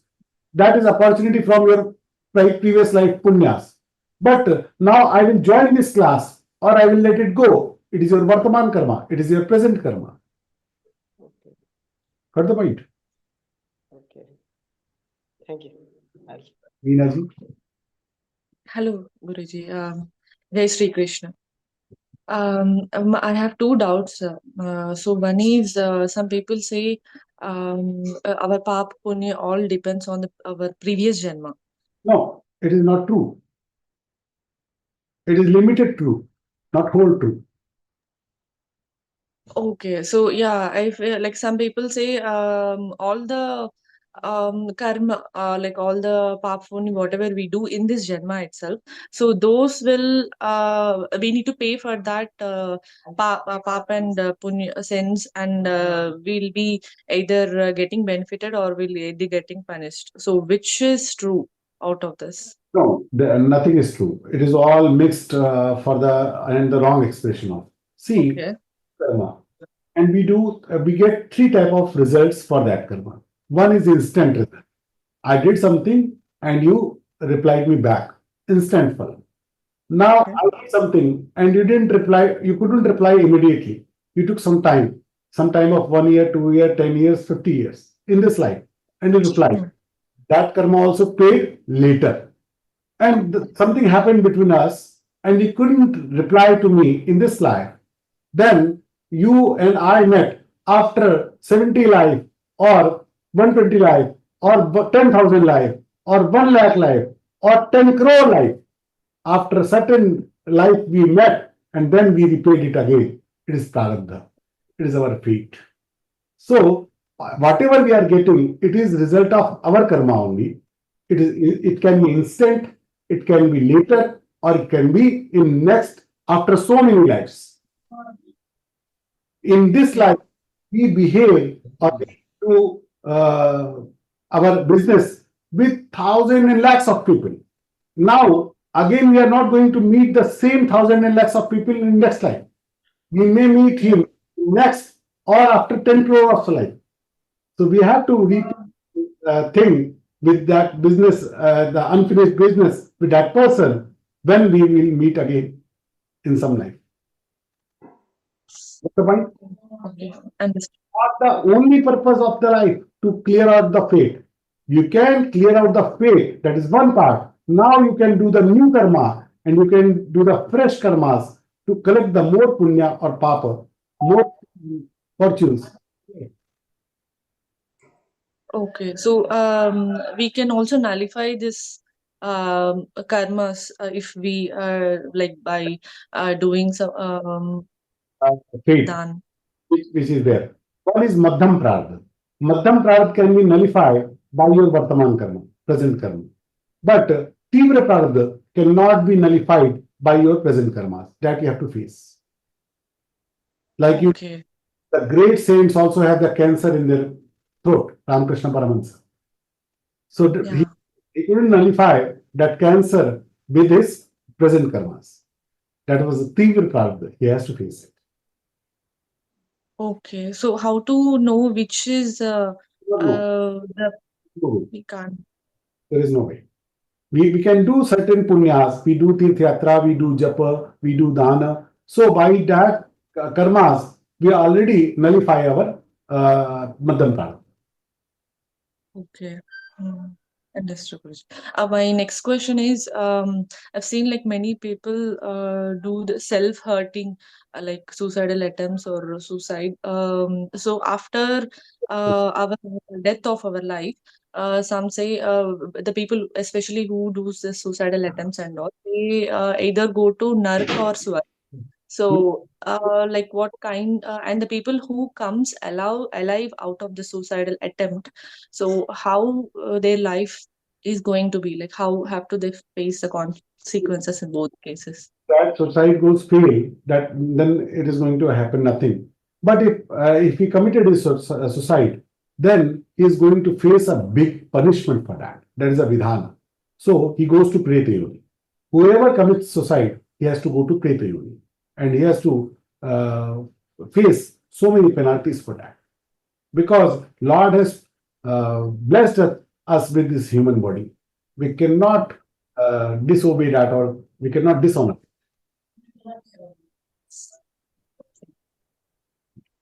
Yes, Guruji. So in order to get out of that kind of pap or this kind of things, are there any things like dan or something to All just use? Like doing japa, doing dana, doing tirthayatra, doing seva, doing punyas. All the kind of punyas you are collecting, it is nullifying your madhyam prarabdha. Okay. Yeah, understood. Thank you. Annapurna ji. नमस्ते, जय श्री कृष्ण। आशु भाई जी, मुझे एक पूछना था। अभी पारुल दीदी ने कहा तो सेकंड श्लोक में जो है नित्य युक्ता उपासते, ऐसे कहा उन्होंने। 10 मिनट हम बचते हैं, 10 मिनट छोड़ देते हैं, फिर बचते हैं, फिर छोड़ देते हैं। भगवान को ऐसे रखना और छोड़ना नहीं होता है, हमेशा उसको याद करना रहता है, ऐसे बोले। तो मैं कृष्ण भक्ति मुझे तो अभी 1 साल से 1.5 साल से आ रहा है। मैं नहीं जानती कि क्यों आ रहा है, ऐसे आ गया मेरे को। तो मैं कृष्ण भक्ति करती गई, फिर बाद में राधा मुझे अच्छी लगने लगी और राधा जी को भी जपने लगी, उनका नाम थोड़ा बजने लगी। तो वैसे करने से मैं सुबह और शाम को करती हूँ। जब मैं खाना पकाती हूँ फिर उसका गीत सुनती हूँ, और जो दोपहर से शाम तक होता है ना, वो भूल जाता है। तब मैं क्या करूं? ऐसा है कि आरंभ में तो ऐसे ही होगा जैसा आप कर रहे हैं, इसमें कोई बड़ी बात नहीं है, कोई गड़बड़ बात भी नहीं है। ये धीरे बढ़ता जाए। बात ऐसी है कि मैं भजन सुनूं या पूजा करूं, ये 24 घंटा तो नहीं कर सकते हम, इसकी आवश्यकता नहीं है। एक लड़की का विवाह संबंध तय हो गया, विवाह के पूर्व उनका आपस में एक दूसरे के प्रति कैसा चिंतन रहता है, वो वो कुछ भी काम करते हैं घर का, वो ऑफिस भी जाता है लड़का और लड़की घर पे रहकर कुछ काम भी करती है, उन दोनों का मन एक साथ लगा रहता है। हर उनके मन में चिंतन लग रहा होता है कि वो क्या कर रहा होगा, वो क्या कर रही होगी। वो चिंतन जाता नहीं, वो खाना खाते समय भी नहीं जाता है, खाना बनाते समय भी नहीं आता है, सोते समय भी नहीं आता है, उठते भी नहीं आता है। इस नित्य युक्त। तो आप कृष्ण की भक्ति करें ये अपेक्षित नहीं है। आप खाना बनाते हैं तो भी आप कृष्ण को भूलते नहीं है, आप सोते तो भी आप कृष्ण को याद करते हुए सोते हैं, उठते हैं तो भी कृष्ण को याद करते हुए उठते हैं, आप नहाते हैं तो भी कृष्ण को याद करते हुए ना, आप जो कुछ करते हैं वो करते समय कृष्ण आपके दिमाग से गया नहीं, ये नित्य हो गया। मैं बैठ कर पूजा करूंगा, बैठ के ध्यान करूंगा, बैठ के भजन करूंगा, ये एक बात है, ये नित्य युक्त की बात नहीं। नित्य युक्त का अर्थ हुआ हम अपने सारे व्यवहार करेंगे लेकिन मेरे चिंतन में वो बना रहेगा, वो छूटता नहीं। और एक प्रश्न था, जो भगवत गीता है वो मुझे एक मतलब इस्कॉन टेम्पल से ही मुझे मिला था, मैंने वहीं पे आज जाके मैंने लिया था। तो वहाँ पे गुरुजी ने बोला कि आपको कुछ क्वेश्चन है तो उस क्वेश्चन का आंसर भगवत गीता में मिल जाएगा, तो आप कुछ भी क्वेश्चन पूछो और एक रैंडमली खोलो, आपको आंसर मिल जाएगा। तो मैंने एक दो बार ऐसे ही मैंने पूछा क्वेश्चन, मुझे मन में जो था, और मैंने पढ़ा, और जो श्लोक था, श्लोक पढ़ने को नहीं हो रहा था मुझे, तो उसका प्रोनाउंसिएशन नहीं आ रहा था मुझे, तो ओनली मैंने उसका अर्थ उसका पढ़ा मैंने। तो उस अर्थ में जो मुझे मेरे क्वेश्चंस का थोड़ा थोड़ा आंसर मुझे मिला, मतलब पूरा मुझे समझ में नहीं आया। है कि भगवत गीता के अर्थ को समझने के लिए जो बेसिक एलिजिबिलिटी चाहिए, उसकी टर्मिनोलॉजी को समझने की बेसिक एलिजिबिलिटी चाहिए, उसके बिना वो नहीं होता। थोड़ा अभ्यास करते, अब ये व्यभिचार आप सुनते हैं तो उन शब्दों को समझने की बेसिक पात्रता आती है। हम उन अब वो वहां पे लिखा अष्टधा प्रकृति, अब अष्टधा प्रकृति मैं जानता ही नहीं तो मैं कैसे समझ लाऊंगा उसका अर्थ क्या है। इसलिए इनके बेसिक टर्म्स को समझने में थोड़ा समय लगेगा, फिर ये होता है। ओके, तो और एक पूछना था, तो एक ओनली वन क्वेश्चन, जो भक्ति योग और जो जैसे जैसे आप बोलते रहे कि हमारा एक स्ट्रेंथ रहता है भगवान को याद करने में, या और एक साधना रहता है, मेरी साधना कितना है, मैं कौन से स्टेज में हूँ, वो कैसे पता चलेगा? मैं और मेरे आसपास के लोग कितना प्रसन्न रहते हैं मुझसे, ये मेरी साधना। Thank you very much Goyal भाई जी। अनुराधा जी। जय श्री कृष्ण जी।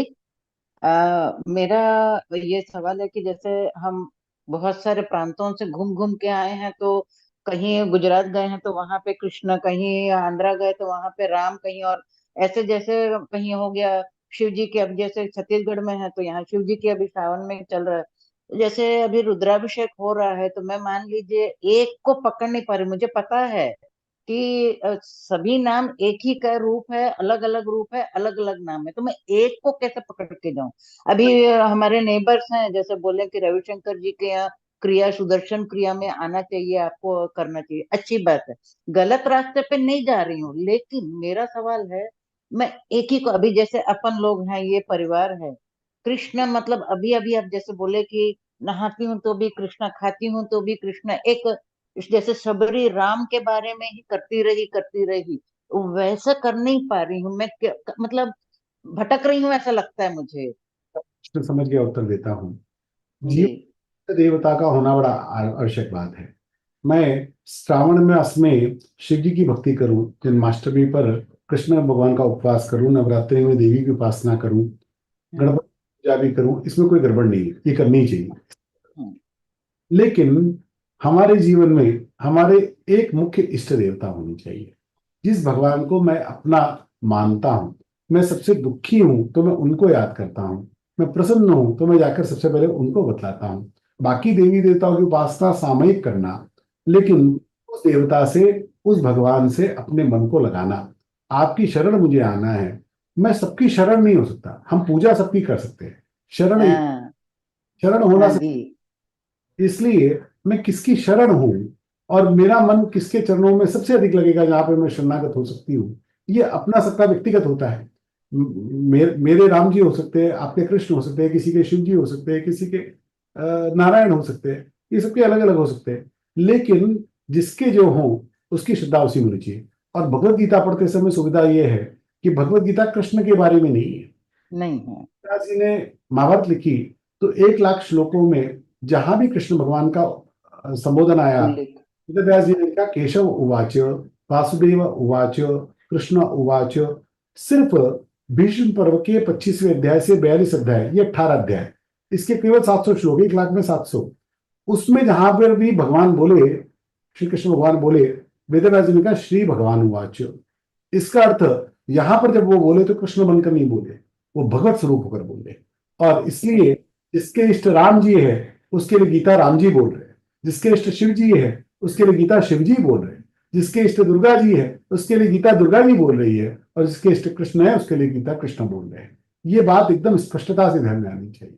फिर जब आप हाँ जी, वही मैं बोल रही हूँ कि एक को पकड़ नहीं पा रही हूँ मैं। अब मैं कैसे करूंगी? जैसे शिव जी की पूजा की हूँ तो मैं इतनी शिव जी में लीन हो जाती हूँ कि मुझे सब जगह शिव दिखते हैं, लेकिन कृष्ण में जाती हूँ तो फिर सब कृष्ण कृष्ण हो जाता है। तो एक नहीं पकड़ पा रही हूँ, क्या करूंगी तो पकड़ पाऊंगी? अभी आप गीता परिवार में आए हैं और विवेचन किया है, इसको 2-3-4 महीना 6 महीना चलने दीजिए, अपने आप आपको मार्ग मिल जाएगा। बहुत बहुत धन्यवाद, बहुत बहुत धन्यवाद, विवेचन बहुत सुनिए, धन्यवाद। आप गीता माता आपको मार्ग दिखा देगी, अपने आप दिखा देगी। ठीक है। Yes Sameera. I just had one question. Does it matter to God that with which feeling we are worshipping Him, with rudeness or with love? That matters most. How you worship is very lesser matter to God, but what feeling you have when you are worshipping, that is the most important thing. Okay, thank you. God rituals are very least importance. Your feelings are. Neha ji. हाँ, जय श्री कृष्ण भाई। मुझे 2-3 प्रश्न थे। पहले आपने जो समझाया मर्घ कर्म और तीर्घ कर्म, पता नहीं मैंने वो बराबर बोला या नहीं, मेरे उच्चार शायद। मध्यम और तीव्र। मध्यम और तीव्र, ये क्या है, जरा समझाएंगे ये दोनों कर्म क्या है? हमारे ऐसे पाप होते हैं जो हल्की कैटेगरी के, तो पुण्य कर्म से नष्ट हो जाते, लेकिन जो बड़े पाप है, भारी पाप है, वो पुण्य कर्मों से नष्ट नहीं होते, उनको भोगना पड़ता। अच्छा, ओके, ठीक है। और दूसरा मेरा जो प्रश्न था कि हम मतलब बहुत सारे अपने हिंदू सनातन धर्म में बहुत सारे स्क्रिप्चर्स है, विष्णु पुराण है, शिव पुराण है, गरुड़ पुराण है और भगवत गीता है। तो कौन सा, मतलब मैंने गरुड़ पुराण सुना है, गीता जी भी मैंने सुना है, और अभी मैं ये इसलिए मुझे पढ़ने, ये समझने की भी बहुत इच्छा है, पढ़ने की और समझने की।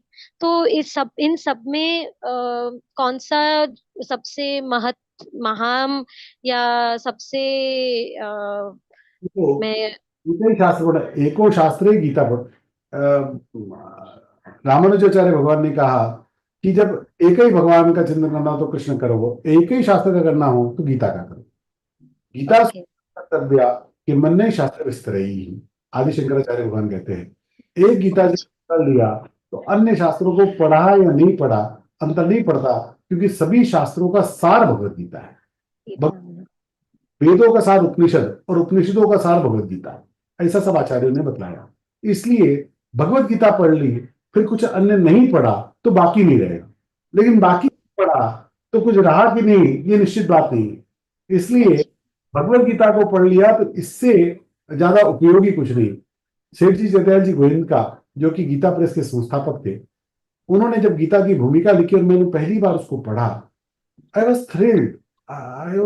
I cannot tell you what the feeling I had holding.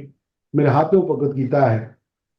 उन्होंने लिखा है, समस्त शास्त्रों का अवलोकन और महापुरुषों का वचन का श्रवण करके मैं इस निर्णय में पहुंचा कि संसार में श्रीमद् भगवद गीता के समान कल्याण के लिए दूसरा कोई भी उपयोगी ग्रंथ नहीं। शास्त्रों का अवलोकन और महापुरुषों के वचनों का श्रवण। ये वो महापुरुष लिख रहा है जिसने सारे ग्रंथों का अनुवाद हिंदी में छापा। ये सारा गीता प्रेस के जो फाउंडर है जयदयाल जी गोविंद का, उनकी बात बता रहा। उन्होंने सारे ग्रंथों को पढ़ा है, उसके अनुवाद करके हिंदी में छापे हैं। वो व्यक्ति है कि समस्त शास्त्रों का अवलोकन करने के पश्चात मैं इस निष्कर्ष पे पहुंचा हूं कि गीता के Thank you for answering my question. Jai Shri Krishna.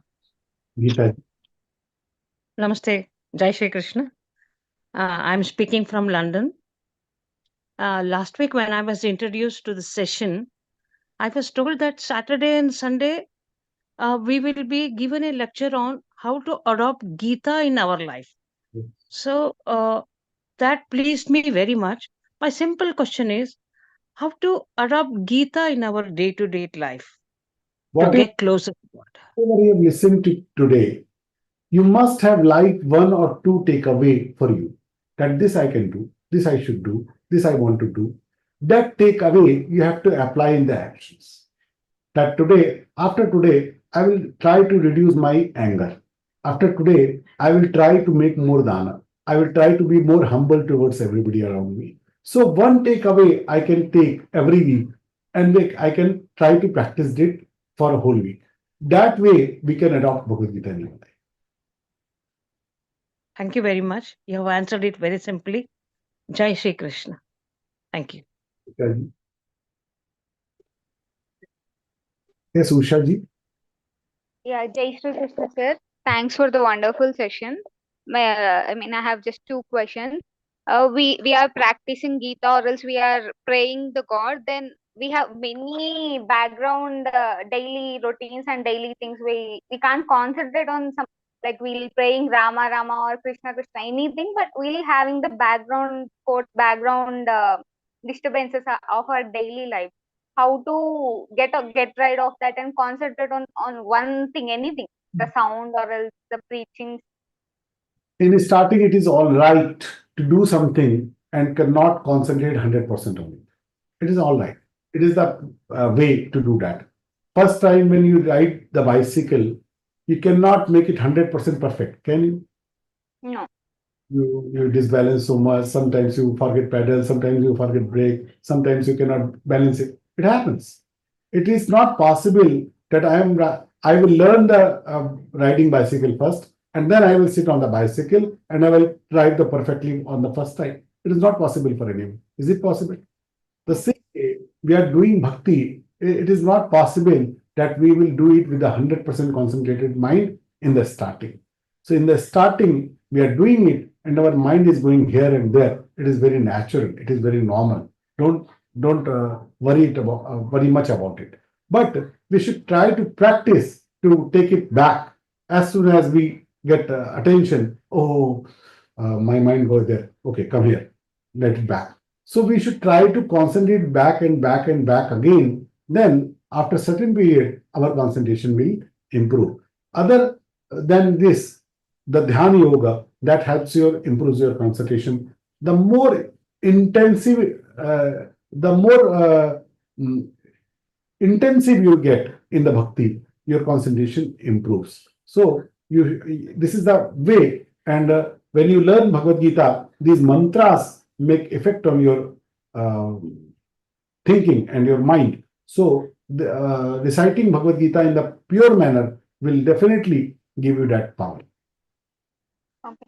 And my another question is, I saw in this generation, I have seen many of the people that their karma is good, but they don't follow the bhakti and all things. They don't believe the God or else like that. But their karma is good. They are doing dhanam, all things. They are doing all the things in a healthy way. It's good if they believe in God or not. If they don't believe God and their deeds are good. Don't believe in God, they cannot do good karma for a longer period. That is my experience. For a certain time, you can see that. But for 20 years, for 30 years, you cannot see that. Yeah, I haven't seen. Oh, thank you. Well, thank you. You don't have that adhisthana, the Ishvara adhisthana, then you don't get permanent motivation to do that. Something is happening good, you are doing good. But something happens negative and you get away. Oh, what I got In return, I did so much good, but I didn't get anything in return. Ladies, that happens who doesn't believe in the God. Thank you. One negativity turn you back. Yes, Kalyanji. जय श्री कृष्ण जी मेरा प्रश्न जो है I have same question जो अन्नपूर्णा जी ने पूछा most of the time जैसे काम करते समय किसी भी ऑफिस में कहीं पर बैठे हैं तो भगवान का स्मरण आ जाता है तो याद आ जाती है। तो मेरा प्रश्न यही था कि मतलब जैसे 24 आवर्स जैसे उसमें भी लिखा हुआ कि मामन स्मरम युद्ध च कि मेरा स्मरण करते रहिए और युद्ध भी करिए। तो आपने आंसर दिया, बहुत अच्छा, मुझे अच्छा लगा कि आपने कहा कि जैसे शादी हो गई तो फिर उसके बाद बार बार रिमेम्बरिंग नहीं करनी पड़ती, अपने आप जुड़ाव रहता है। केवल मुझे ये पूछना है उसी में ही कि जब शादी होगी यानी कि देयर इज वन पर्सन और एक लेडी और उनकी शादी हुई तो भगवान के उसमें मतलब मैं यहाँ पर बैठा हूँ तो मेरी शादी इन द सेंस ऑफ मैं वैसे बोल रहा हूँ तो भगवान होने चाहिए तभी मैं ऐसा हो पाऊंगा या मुझे खाली रिमेम्बर करना है। भगवान से संबंध जोड़ लिया तो जी संबंध जोड़ने से वो संबंध स्थापित हो जाता है। अब वो संबंध की गहराई कितनी होती जाएगी, उसके प्रति मेरी भावना कितनी पक्की होती जाएगी, उतना उतना वो मेरी जो स्मृति है वो दीर्घ होती जाती है। तो गीता सुनने से, गीता पढ़ने से, इस प्रकार के अच्छे विवेचन को सुनने से, सत्संग करने से, इतने सारे अच्छे लोगों का, सात्विक लोगों का संग करने से इन भावनाओं को बल मिलता है। ये भावनाएं प्रबल हो जाती है। तो ये भावनाएं प्रबल होती है तो उस भावना में हम आरंभ में अभ्यास करना पड़ता है, फिर वो हमारा नेचुरल स्टेट हो जाता है। we learn to live in that state permanently, but that takes time, that takes lives, not one life, many lives also, and that takes also guru kripa. Without guru kripa doesn't happen in permanent state. Is the starting now, but you will practice with Gita Pariwar. Yes, I do. Thank you. Guarantee you Hare Krishna. find progress every month and after certain now. Yes, MH name is there. Actually, my question was related that if somebody is facing like hardships in life, what should he do that time just to remember, Lord, what he is doing is good for you? Or like sometimes people say, you do this thing, you go to this Baba, you go to astrologer, or you do numerology. What should he do? Should he just the Lord, or he should do all these remedies? You just came to Supreme Lord, that Krishna. Gita mein hridayam partha. Bhagavad Gita is the physical form of that Lord Krishna.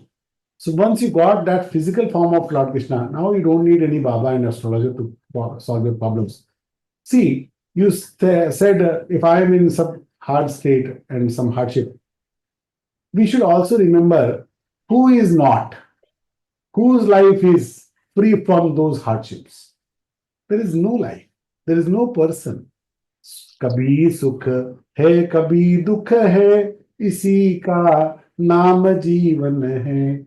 जो दुख में भी न घबराए, उसे इंसान कहते हैं। इसी के काम जो आए, उसे इंसान कहते हैं। पथिक जी महाराज, कभी सुख है कभी दुख है। It is certain, it is inevitable. You cannot tell me one person who have no happiness in his life or who has no sorrows in his life. Happiness and sorrows, it is a two sides of the coin, which is must for every coin, for every life. So when you have this hard time, just be happy that my sins are going away. मेरे पाप cut रहे हैं. So my sins are, my debit account is clearing off. That should be my satisfaction. It's fine. And whatever is happening for my greater good. There cannot be any loss in longer term. You have to believe that, and you can see that. You will experience that. You have to believe it now, and you will experience it later. Got the point? Don't indulge into any astrologer or Baba thing. That is not needed at all. Okay. Balamji. Naresh, unmute please. Yes.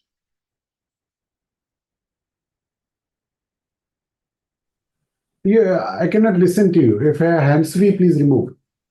No, your voice is not coming, sir. Your voice is not coming, sir. Please remove the hands free if you have.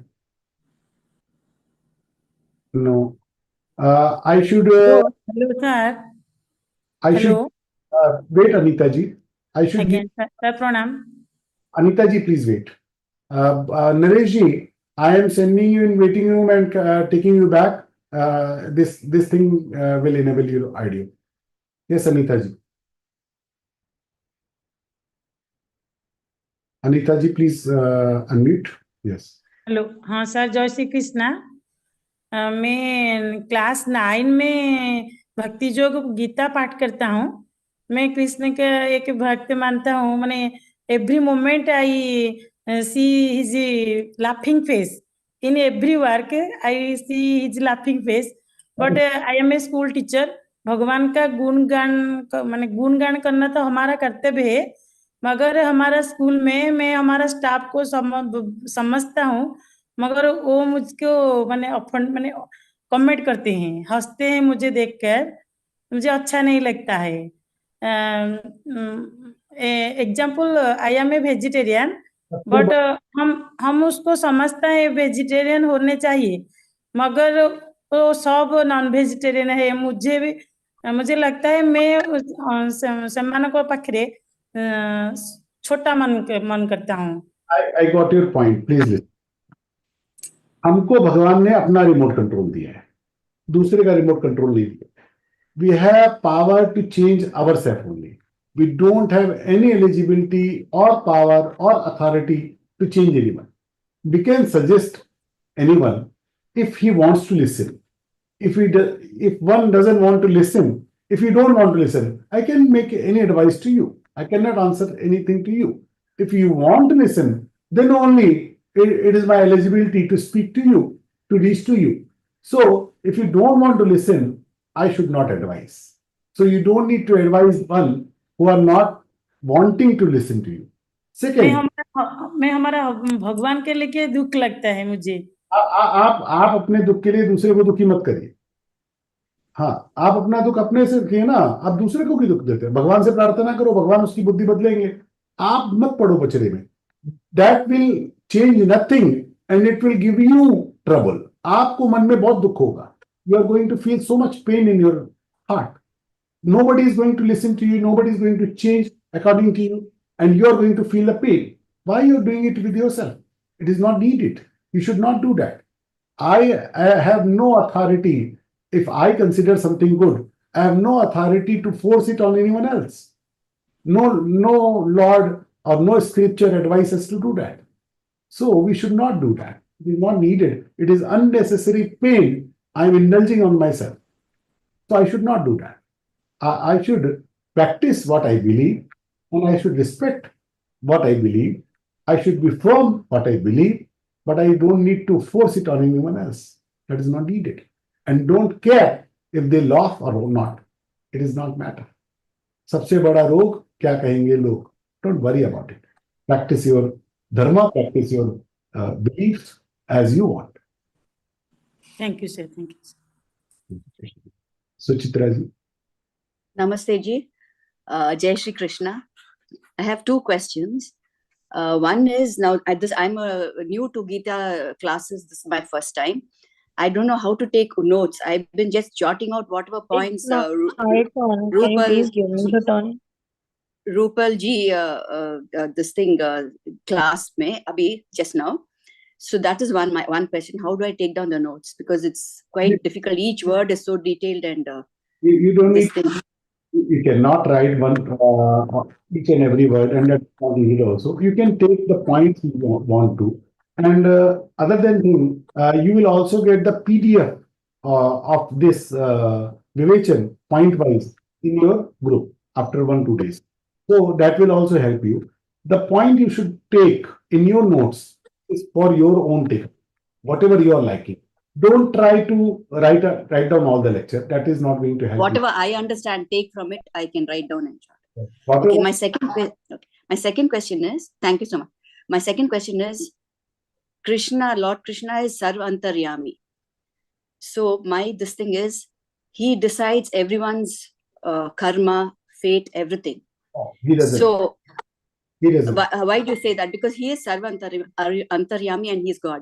He knows everything. It doesn't mean he decides everything. He said, I am Akartum. In Bhagavad Gita, he said, I don't do it. Then who decides this? Each one's karma is this. No, nobody. The previous lives also is controlled by Lord Krishna at the end of the day. Nobody controlled your life ever from the day you born. Nobody. Only you. Right now, you have this freedom to do anything right now or not. Who's controlling you? Sorry, I didn't get you. Sorry. At this very moment, who is controlling you? You want to listen to me, you are listening. If you don't want to listen to me, you will not listen. You have all the control yourself. No Lord Krishna is controlling you. Is he? That's true, correct. But he is the one who we are puppets in his hand in life. That is not true. Whatever we are doing with his power, but not with his will. The thing is, you give pocket money to your children. When you give the pocket money, you expect that kid will utilize it for the good only. He will not spend it on the bad things. You expect that. But the moment you give him pocket money, that moment you give him freedom to utilize it for good or bad also. Now he wants to utilize it for bad. It is his freedom. Similarly, God gives us all the power and the freedom to utilize that power for good or bad. He expects us to utilize it for good only. But we utilize it for bad also. So when we utilize it for the good, it is a good karma. When we utilize it for the bad, it is a bad karma. And we get rewarded and punished accordingly. So he just sort of, he can guide us, and we have to take the right or the wrong path. Right. He guides us through the saints, through the rishis, through the scriptures, not directly. Okay. Thank you so much. Hari Om. Yes, Neha. Jai Shri Krishna, sir. I am doing everything but unable to decide exactly what I have to do. I'm confused in so many things. Like, I want to financially help my family, physically I have to be good. So I'm unable to decide on one track. Can you please help me on that?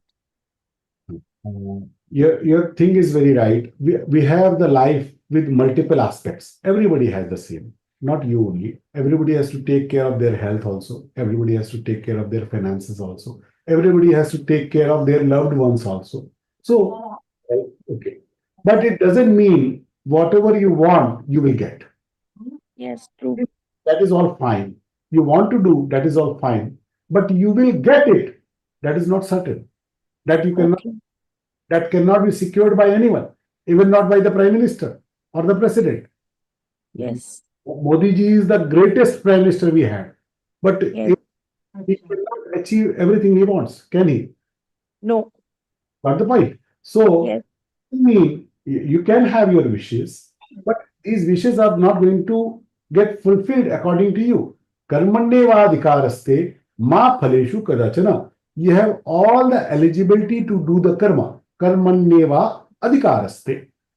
You have eligibility adhikaraste to do the karma. Ma phaleshu kadachana. In result, nowhere you have the rights or you have adhikar to decide the results. So when results are not my way, I should not be disappointed. That is Bhagavad Gita. Okay. Thank you so much for your preaching. Do the best, expect the best, hope for the best, and prepare for the worst. When you are prepared for the worst and hoping the best, then you perform the best, and you are not disappointed or you are not frustrated with the desired results not happening your way. Okay. Thank you so much for your preaching. Jai Shri Krishna. Santosh ji. Ji, Jai Sri Krishna. Ji, with when Dadi is speaking, saying something like we have a number of commentaries on Bhagavad Gita. I'm very much interested to read. I'm very good with Shankar Bhashya. I would like to go ahead with Prasthanatraya. So, will it be recommended to read the commentary of Jagat Guru or Shankaracharya's prior to anyone else, or it is at the highest level? For Advait, that is the highest level. Okay. But for Karma Yoga, for Bhakti Yoga, Jnaneshwari is considered as the best. Okay, Jnaneshwari. For Karma Yoga, Tilak commentary is considered as very nice. Okay. So, different aspects. Okay. And in different commentaries, you get so many different angles to think about it. Yeah, exactly. Yes. We indulge only one commentary, but because that will give us one angle to think about Bhagavad Gita. And right. Not one angle, it is a multiverse, it is a multi-angle. And multi-angle can be achieved only by having that multiple commentary we can study on. Right. And those commentaries by ourselves is also not enough. It should be guided. It should be guided by great people. We have to listen to their vivactions, their interpretations. We have to read, because reading that independently doesn't give us eligibility to understand all the terms they have defined. Yes, exactly. Technically, it is very difficult to understand. We should have required the technical ones. Correct, or it is a partial correct. We cannot understand that. Yes, absolutely. Thank you very much. As you mentioned, can you please respell that on 12th chapter? What is the commentary that is good? Jnaneshwari. Jnaneshwari. Sure. Okay, Ji. Thank you very much. Jai Sri Krishna. In one more book I would like to recommend to you, because Jnaneshwari is in Marathi. Okay. But Sadhak Sanjeevani, Param Shraddheya Rampradaji Maharaj. Sadhak Sanjeevani. It is from Geeta Press. Geeta Press. Okay. So you will find it very easily, and it is translated in so many languages. So you must go. Sure. Definitely. I will go through your advice. Definitely I will go through that. Jai Sri Krishna. Yes, Madhavi Reddy. Jai Sri Krishna. Thank you so much for your valuable explanations. And most of my doubts are clarified with recent answers what you have answered. One of our Sadhak Didi was asking about a school teacher. Even I am a teacher. It is really hurting me. Bhaiya, the whole world is following our sanskar and sampradaya achar, but we are forcing to stop to teach. We used to teach Bhakti Yoga and Gnana Yoga to children, but nowadays forcibly it is stopped by different schools, different managements. It really hurts. And now when we see in this Gita Pariwar, most of the people are aged, 40 and above. Very few children are there. If we start in the school, it would be really helpful the society and for them as well.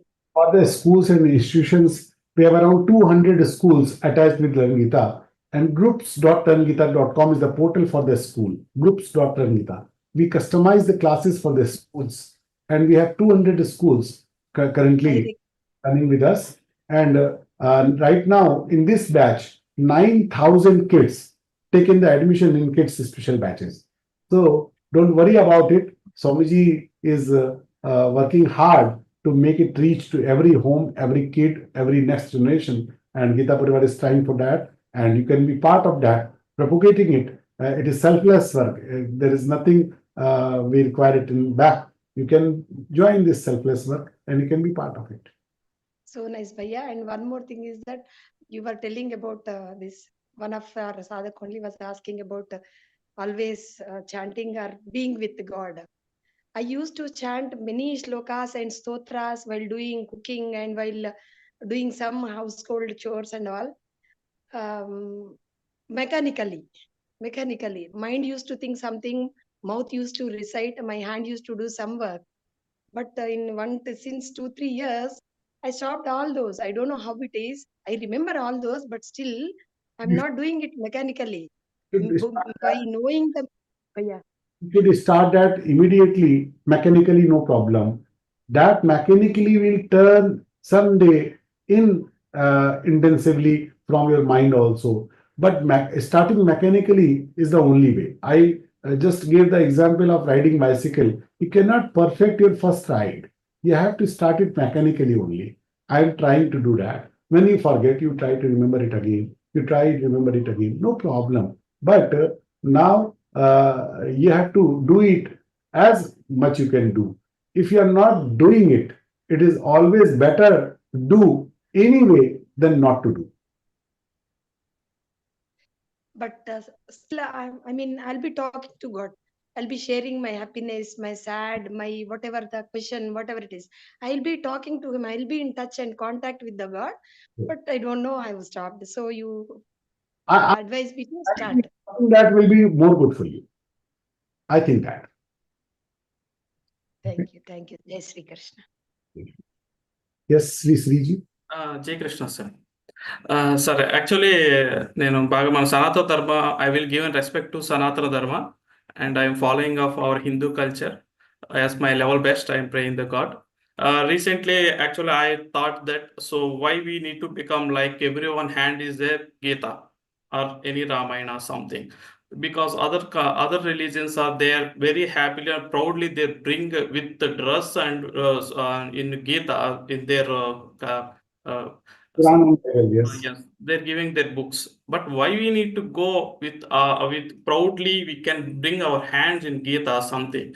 So that else I'm roaming for different of Swamijis and ashramas also I'm asking same question.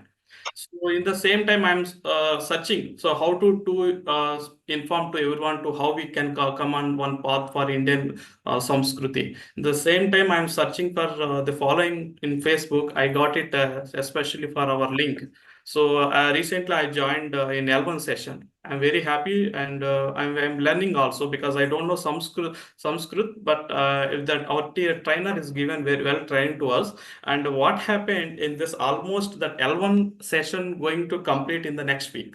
So in this case, we are learning slokas very happily, very clearly, but we don't have the meaning. So can I know when we get in Telugu language in full-fledged of language for explanations? It's not for me and is overall in Telangana, Andhra, we have a lot of people wearing because I'm downloading in all your Hindi and English and everything, but in its mother tongue is influenced to very hardly. But I buy the Bhagavad Gita as well, but I can't go inside very deeply, sir. So I'm roaming for somewhere, but I didn't get path to explain the Bhagavad Gita. So I request you to, sir, when I expected to in Telugu also to our Gita explanation language, sir.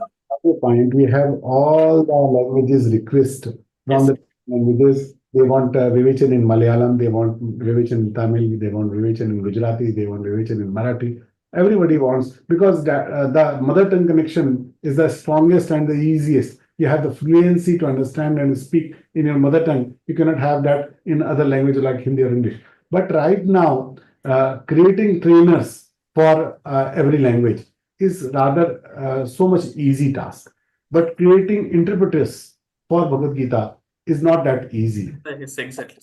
Because it is not the thing which you can learn by some book or some practice and you can teach. You need a lot of experience of Bhagavad Gita in your life. When you speak on it. Until you have that conviction inside you, you cannot indulge in other heart that conviction. Shloka chanting teaching is different thing, but concept teaching is different teaching. And we are trying to prepare those vivechaks in the regional languages also. And we will try to implement it as soon as possible, or Lord Krishna will wish, he will enable us to do that. But until that happens, you have to bear with this Hindi and English vivechan, and the translations you will get the this vivechan PDF in Telugu in your group, that the written vivechan you will get, that we will provide. And the meaning JPGs you are also getting after shlokas. We are also sending in the Telugu or all the regional languages. So now we are doing that. It is very new concept. We have started it 4 years, and till now we have reached 10 lakh sadhak in 180 countries in 13 languages. So we are progressing very fast. when Lord Krishna wishes, we will have interpretations in all languages also. Yes, sir. Actually, in one more point, sir, in our logo is about Vivekananda. In my childhood, I read one sentence from Vivekananda. He said, "Which you have need to read in the day, that one only come to your hand." So unexpectedly, when I plan to study the Gita, automatically it reached to my table. So I am surprised, and I'm follower, but unexpectedly it link up to your Gita Pariwar also, sir. People words are always true. Yes. All the best. All the best. Thank you. Yes, Govind जी. जय श्री कृष्ण भैया। तो गीता में देखो 5th श्लोक तक 12th chapter में भगवान बोलते हैं कि भाई बड़ा कठिन है ज्ञान मार्ग। फिर 2 श्लोक में बोलते हैं कि ये बहुत ही इजी है भक्ति मार्ग, ना मैं खुद ही तुमको पार लगा दूंगा। तो मैं ये सोचता हूँ कि फिर लोग और मार्गों में जाते ही क्यों हैं? Why don't they just follow one? अलग अलग रोटी सब्जी सबको सबसे सुगम है खाने में, लेकिन रोटी सब्जी सबको नहीं चाहिए ना। सबका टेस्ट अलग है, सबकी रुचि अलग है, सबका पाथ अलग है। बहुत जन्मों से कौन किस पाथ पे प्रैक्टिस कर रहा है, किसको कौन से गुरु मिले, किसको कौन सी विधा मिली, ये सबकी अलग अलग है। तो इसलिए भगवान को उससे फर्क भी नहीं पड़ता है। भगवान गीता के भगवान तुम किस मार्ग से मेरे पास आओ उसके आग्रही नहीं है। What ever you want, way you want, you can adopt. You must reach to the destination. He is fond of destination, not the way you adopt. So he doesn't focus on the way. Arjuna asked her, so he told. Otherwise, he is not about Bhakti Marga also. This is the especially question asked by Arjuna. That's why Krishna answered. Otherwise, in whole Bhagavad Gita, he is not propagating any special way. He not also Bhakti Yoga. This was question asked especially by the Arjuna. That's why Krishna answered that. तो discourage करता हुआ नहीं लगता है कि वो discourage कर रहे हैं, वहां मत जाओ, ऐसा नहीं बोल रहे हैं, कठिन है ना। मेरे लिए क्या ठीक है? तो भगवान ने कहा तेरे लिए भक्ति ठीक है, ठीक है ना। अभी भगवान से नचिकेता पूछता है तो नचिकेता को भगवान भक्ति नहीं बताते, भगवान ज्ञान योग बतलाते। कौन पूछ रहा है इसके ऊपर? Yes, Naresh, now you can try unmuting yourself. नमस्ते सर, मेरा सवाल है कि अभी मैं इस्कॉन में भगवद गीता बुक परचेज किया तेलुगु का, और सरल भगवद गीता भी बुक परचेज किया। मैं जो बुक इस्कॉन से लिया वो पढ़ने के लिए थोड़ा आसानी है, इसमें थोड़ा टफ हो रहा है। और इतना डीप से उच्चारण करना जरूरत है क्या, कहते पूछने के लिए मेरा सवाल था। देखो, जब भगवद गीता का शुद्ध उच्चारण करते हैं तो उसके मंत्रात्मक प्रभावों को मिलते हैं। मंत्रात्मक प्रभाव के लिए मंत्रों का शुद्ध उच्चारण जरूरी है, और वो मंत्रों का प्रभाव हमारे ब्रेन का प्रोग्रामिंग, हमारा सोचने का ढंग बदल देता है। हम उसका अर्थ समझते कि नहीं समझते हैं, doesn't matter, but when you chant that मंत्र इन सर्टेन प्यूरिफिकेशन, दैट मंत्र gives you that certain effect. It is same, wifi का सही पासवर्ड डाल दिया तो वाईफाई का कनेक्टिंग स्पीड होता है। अब वो पासवर्ड सही नहीं डाला, फिर आप इधर उधर कुछ भी डालते रहेंगे तो वो स्पीड नहीं आएगा, वो कनेक्शन नहीं आएगा। वो कनेक्शन ठीक पासवर्ड से आता है। सिमिलरली ठीक प्रोनाउंसिएशन से वो मंत्रों का कनेक्शन आता है। तो जब आप ये ठीक उच्चारण में पढ़ते हैं तो वो आता है। दूसरी बात, भगवद गीता आप अशुद्ध भी पढ़ी, भगवान को उससे कोई अंतर नहीं पड़ता। भगवान को आपका शुद्ध उच्चारण नहीं चाहिए। शुद्ध उच्चारण करने से वो गेय हो जाती है, इट इज सिंगेबल। और जब वो रिदमिक होती है, लयबद्ध होती है, then you love to sing it. The song you can sing, it gives in your memory for years and years.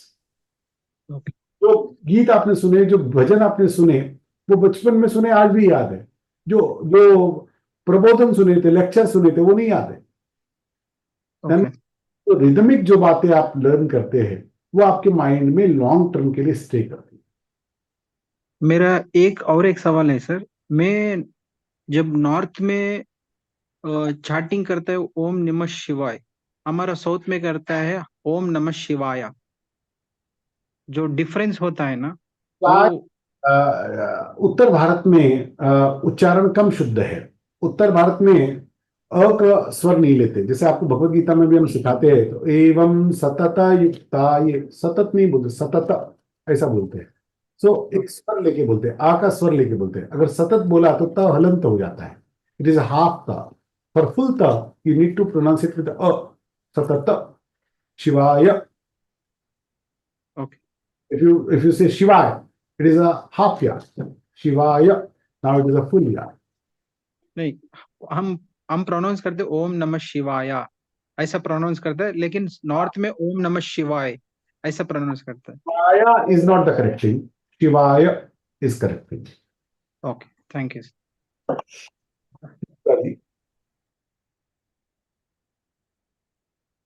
Tripura ji बोलिए. Jai Shri Krishna. Thank you.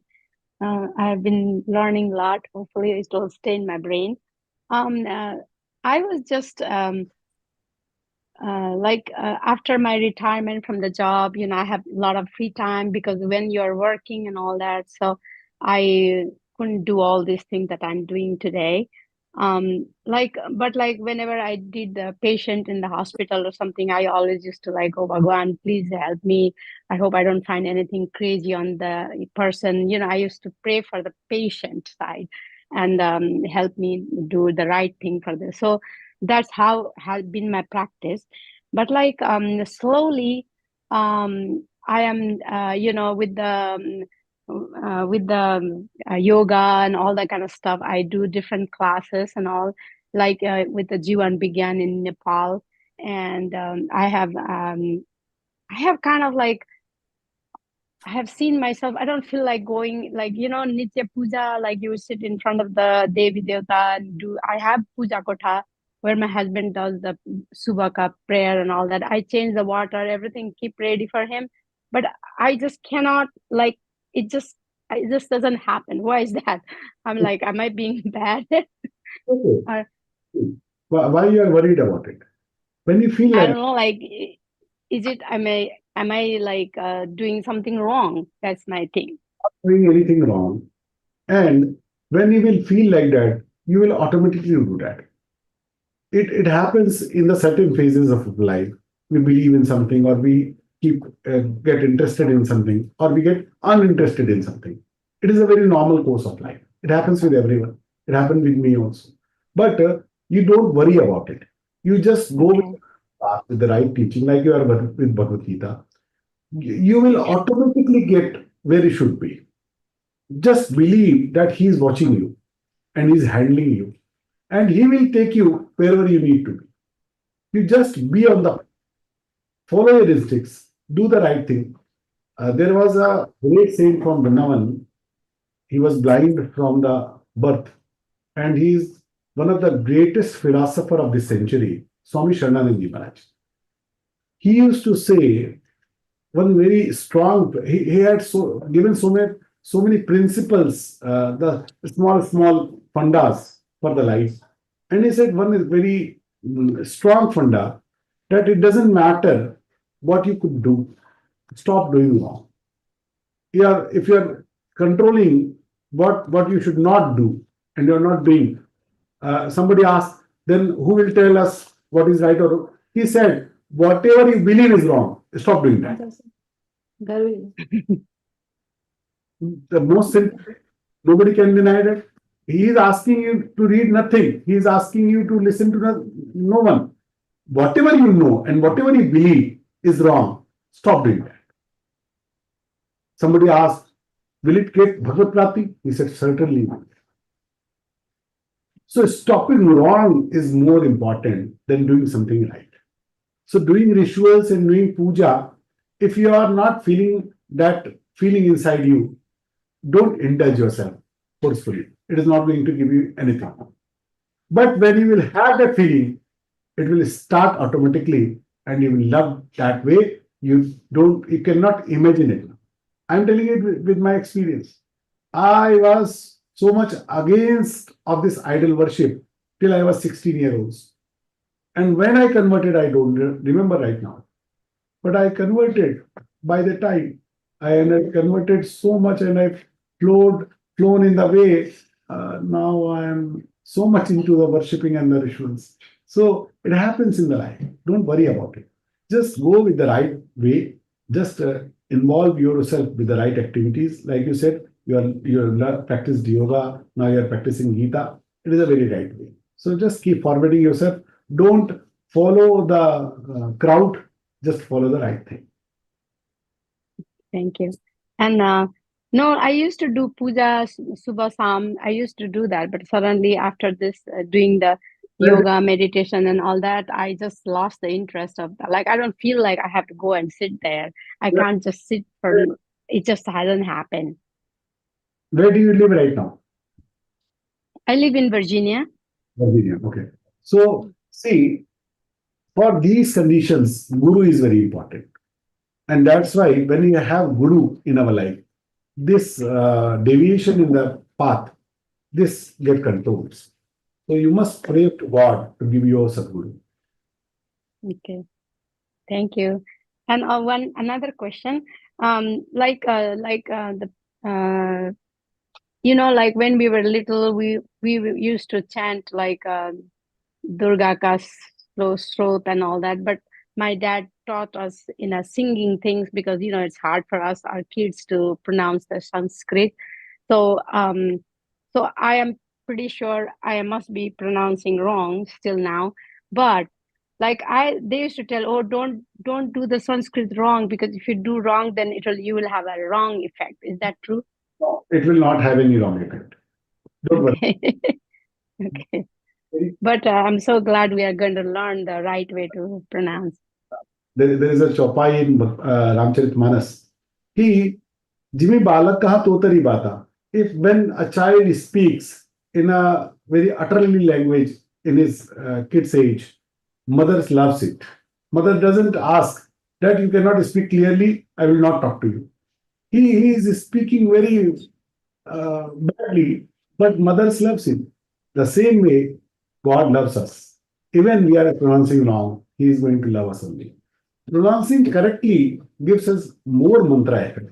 It involves us more intensively, but it doesn't mean if you are pronouncing wrong, it is going to give any wrong effect. It doesn't happen. Don't worry about it. Thank you. Hare Krishna. Yes, KTG. Yeah, namaste. I think somebody else also asked you the same question.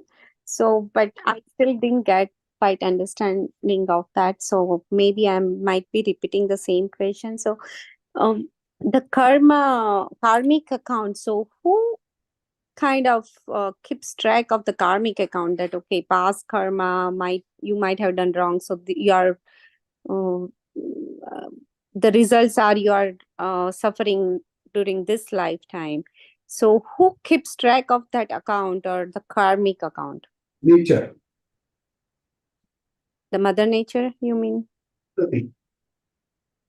Okay. So, and there are tasks for every task. So there are so many devatas who have this task. Okay. So the karmic account thing is like a very true and authentic. Yes, of course. So sometimes we have doubt, though we believe completely with 100% that during particularly now we see that more good people, at least this lifetime, when you have seen their nature, they are doing good karma throughout their life, still they suffer. So, and you see more good people are more sufferer this lifetime. So that question arises that all good people might have done bad karma in the past life. It is not that all the good people get suffered and all the bad people get the luxury. It is not the truth. The truth is everyone is getting both the sides. Everyone is getting good and bad things in their life. It is the result of their good and bad karma in their previous lives. What is you are seeing good or bad is this life karma. But whatever you are seeing as a whole good or bad, it is a past life accumulates. So in this life, whatever he is doing good or bad, he is getting good or bad. The person who is getting luxury from their past life, suppose, but he is doing in this life, everybody is not loving him. Everybody is criticizing him. Everybody is hating him. So he is a good person, even he is not having that much money, but everybody is appreciating him. Everybody wants to be like him. Is it not? So Yeah, but yeah, sorry, go ahead. he is getting rewarded in that way. You're talking about that person, it means you're rewarding him. Hmm. You're getting me? You are appreciating the good one only, not the fortunate one only. Yeah. But at the bigger scale, if you see, suppose if you see at the bigger scale, the people who has wrong intention, they get succeeded easily. Particularly, if I give the bigger example of that, our Prime Minister, he's working so hard with a very pure bhakti bhav, karma bhav. So many difficulties are coming, and people who wants to destroy the country or whatever, they are getting their way somehow, though he's trying his level best, but there are so many obstacles at so many different levels. That's bigger scale question. Just so why so many difficulties, and the wrong people are getting away with their intention? Why you think that if he's a good person, he should not get any obstacle? Why you are expecting that? It is because he has a good intention, so he's trying his level best to do things for this country. Where in the scriptures or anywhere you have listened, read that if anybody is doing good, he will not face the obstacle. Where it is written? It is a imaginary thing we are planning in our mind. It is not stated anywhere. It doesn't matter your intentions are good or bad. If you are walking on the road, there will be obstacle. If somebody is walking on the road, it will be obstacles there. That is certain. That is a part of life. That is a part of. If you are running smooth on one road, there will be no purpose of the life. If there are no obstacle, no hurdle, you will get bored. You will not enjoy your goodness. You will not enjoy your good thing or good intentions you have. When you conquer those hurdles with your good intentions, then only you get proud of those good intentions. If there are no hurdles, what are you going to proud of? This is not today. When there was Hiranyakashipu, there was Duryodhana, there is good and bad people. Yeah. In history, we always admire the good people only. Not in the long term. Even Pratibha was defeated, we still remember him as a glory. What's the point? धन्यवाद. मीना जी, मीना जी बताइए. बहुत अच्छा session हुआ sir. जय श्री कृष्ण. मैं ऐसा पूछना चाहती हूँ कि बहुत बार हम बिजनेस के सिलसिले में या घर में ऐसे हो जाता है, हमारे ऊपर कुछ ब्लेम करते हैं, घर के ही कुछ लोग होते हैं, और बिजनेस के सिलसिले में भी बहुत बार ऐसा कुछ हो जाता है. तो इस सिचुएशन से हमें बाहर कैसे आना है, गीता के माध्यम से आप क्या बता सकते हैं? दो बातें. एक, अपनी सावधानता बढ़ाने की जरूरत. Need to be more attentive. We have to be honest. We have to be honest. हम अच्छे हैं और अच्छे, ये दोनों मेरी जिम्मेदारी है. मैं अच्छा हूँ, अब दूसरा अच्छा नहीं देख पाता, इसका प्रॉब्लम है. ये गलत कॉन्सेप्ट. राइट कॉन्सेप्ट इज, मुझे अच्छा होना भी जरूरी है, मुझे अच्छा दिखना भी जरूरी है, मुझे ईमानदार होना भी जरूरी है, मुझे ईमानदार दिखना भी जरूरी है. Nobody should feel that I have did something wrong. That is my responsibility.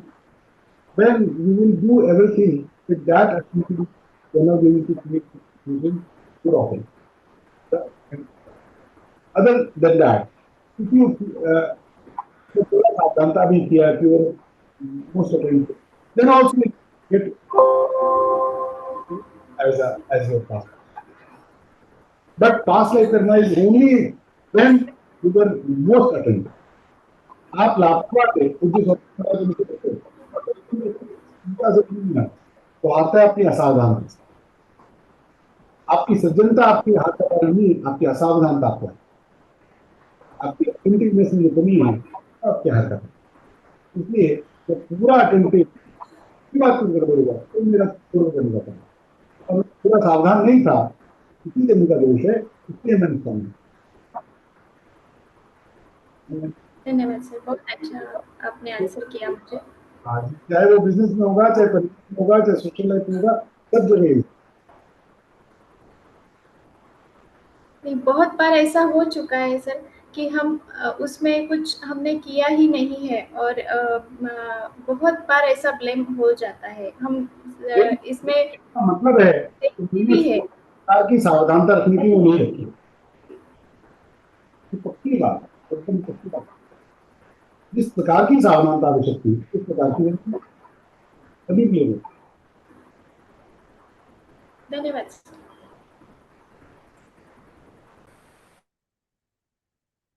We can sum up now, I think. I think there are no more questions, Bhaiya. Can we proceed? Yes. Yes. Thank you so much once again, Ashu Bhaiya and Rupal Didi, for this informative and enlightening session. And heartfelt gratitude, Ashu Bhaiya ji, for clearing everyone's doubts and answering all the questions so very patiently. Doubts from our sadhaks have not only cleared their doubts, but also our doubts as well. And basically, I really enjoy such sessions, and it was a very interesting session.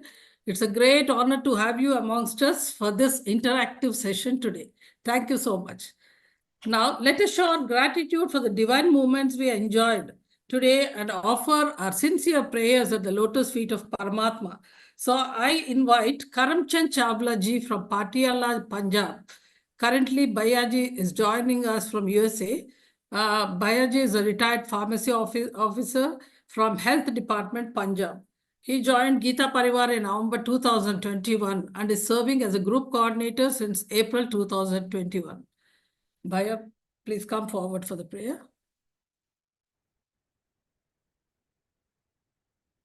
जय श्री कृष्ण दीदी, जय श्री कृष्ण भैया। योगेशं सच्चिदानंदं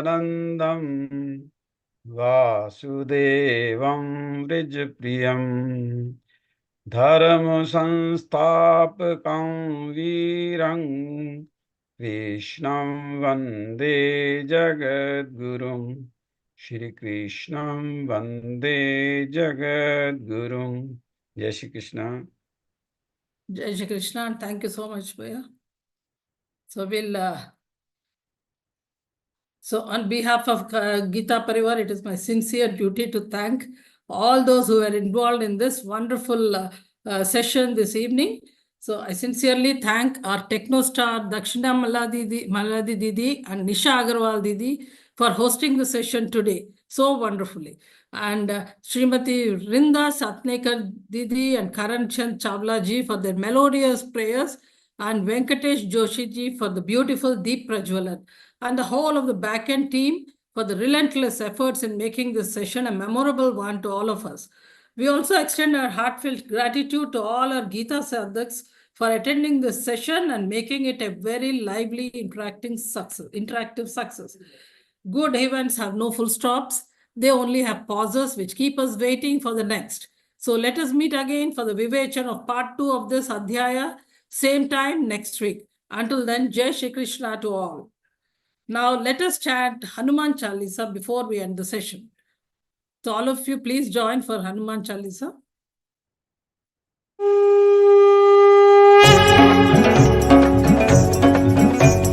श्री गुरु चरण सरोज रज निज मन मुकुर सुधारी बरन रघुबर बिमल जसु जो दायक फलचारी बुद्धिहीन तनु जानिके सुमिरौ पवन कुमार बल बुद्धि विद्या देहु मोहि हरहु कलेश विकार। जय हनुमान ज्ञान गुण सागर जय कपीस तिहु लोक उजागर रामदूत अतुलित बल धामा अंजनी पुत्र पवन सुत नामा महावीर विक्रम बजरंगी कुमति निवार सुमति के संगी कंचन बरन विराज सुबेसा कानन कुंडल कुंचित केसा हाथ वज्र ध्वजा विराजय कांधे मूंज जनेऊ साजय शंकर सुवन केसरी केसरी नंदन तेज प्रताप महाजगबंदन विद्यावान गुणी अति चातुर राम काज करिबे को आतुर प्रभु चरित्र सुनिबे को रसिया राम लखन सीता मन बसिया सूक्ष्म रूप धरि सिंहि दिखावा विकट रूप धरि लंक जरावा भीम रूप धरि असुर सहारे रामचंद्र के काज सवारे लाय सजीवन लखन जियाए श्री रघुवीर हर्षि उर लाए रघुपति कीन्ही बहुत बड़ाई तुम मम प्रिय भरत ही सम भाई सहस बदन तुम रोजस गावै अस कहि श्रीपति कंठ लगावै सनकादिक ब्रह्मादि मुनीसा नारद सारद सहित अहिसा जम कुबेर दिगपाल जहाते कवि कोविद कहि सके कहाते तुम उपकार सुग्रीव ही कीन्हा राम मिलाय राजपद दीना तुम्हरो मंत्र विभीषण माना लंकेश्वर भय सब जग जाना जुग सहस्र योजन पर भानु लील्यो ताहि मधुर पल जानु प्रभु मुद्रिका मेलि मुख माहि जलधि लांघि गए अचरज नाहि दुर्गम काज जगत के जेते सुगम अनुग्रह तुमरे तेते राम दुआरे तुम रखवारे होतन आज्ञा बिनु पैसारे सब सुख लहै तुम्हारी सरना तुम रक्षक काहू को डरना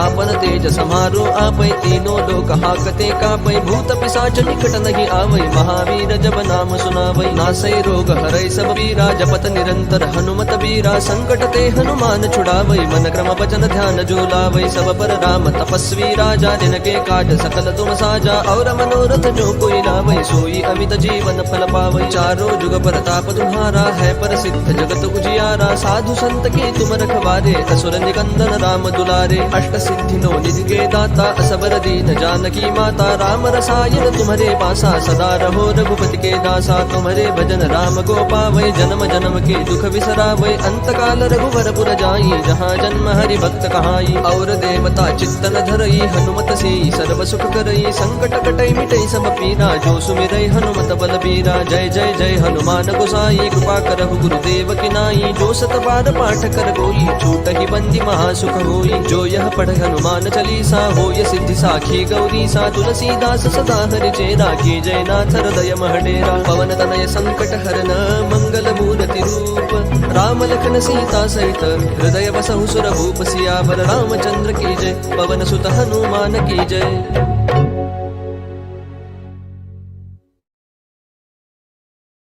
जी दीदी।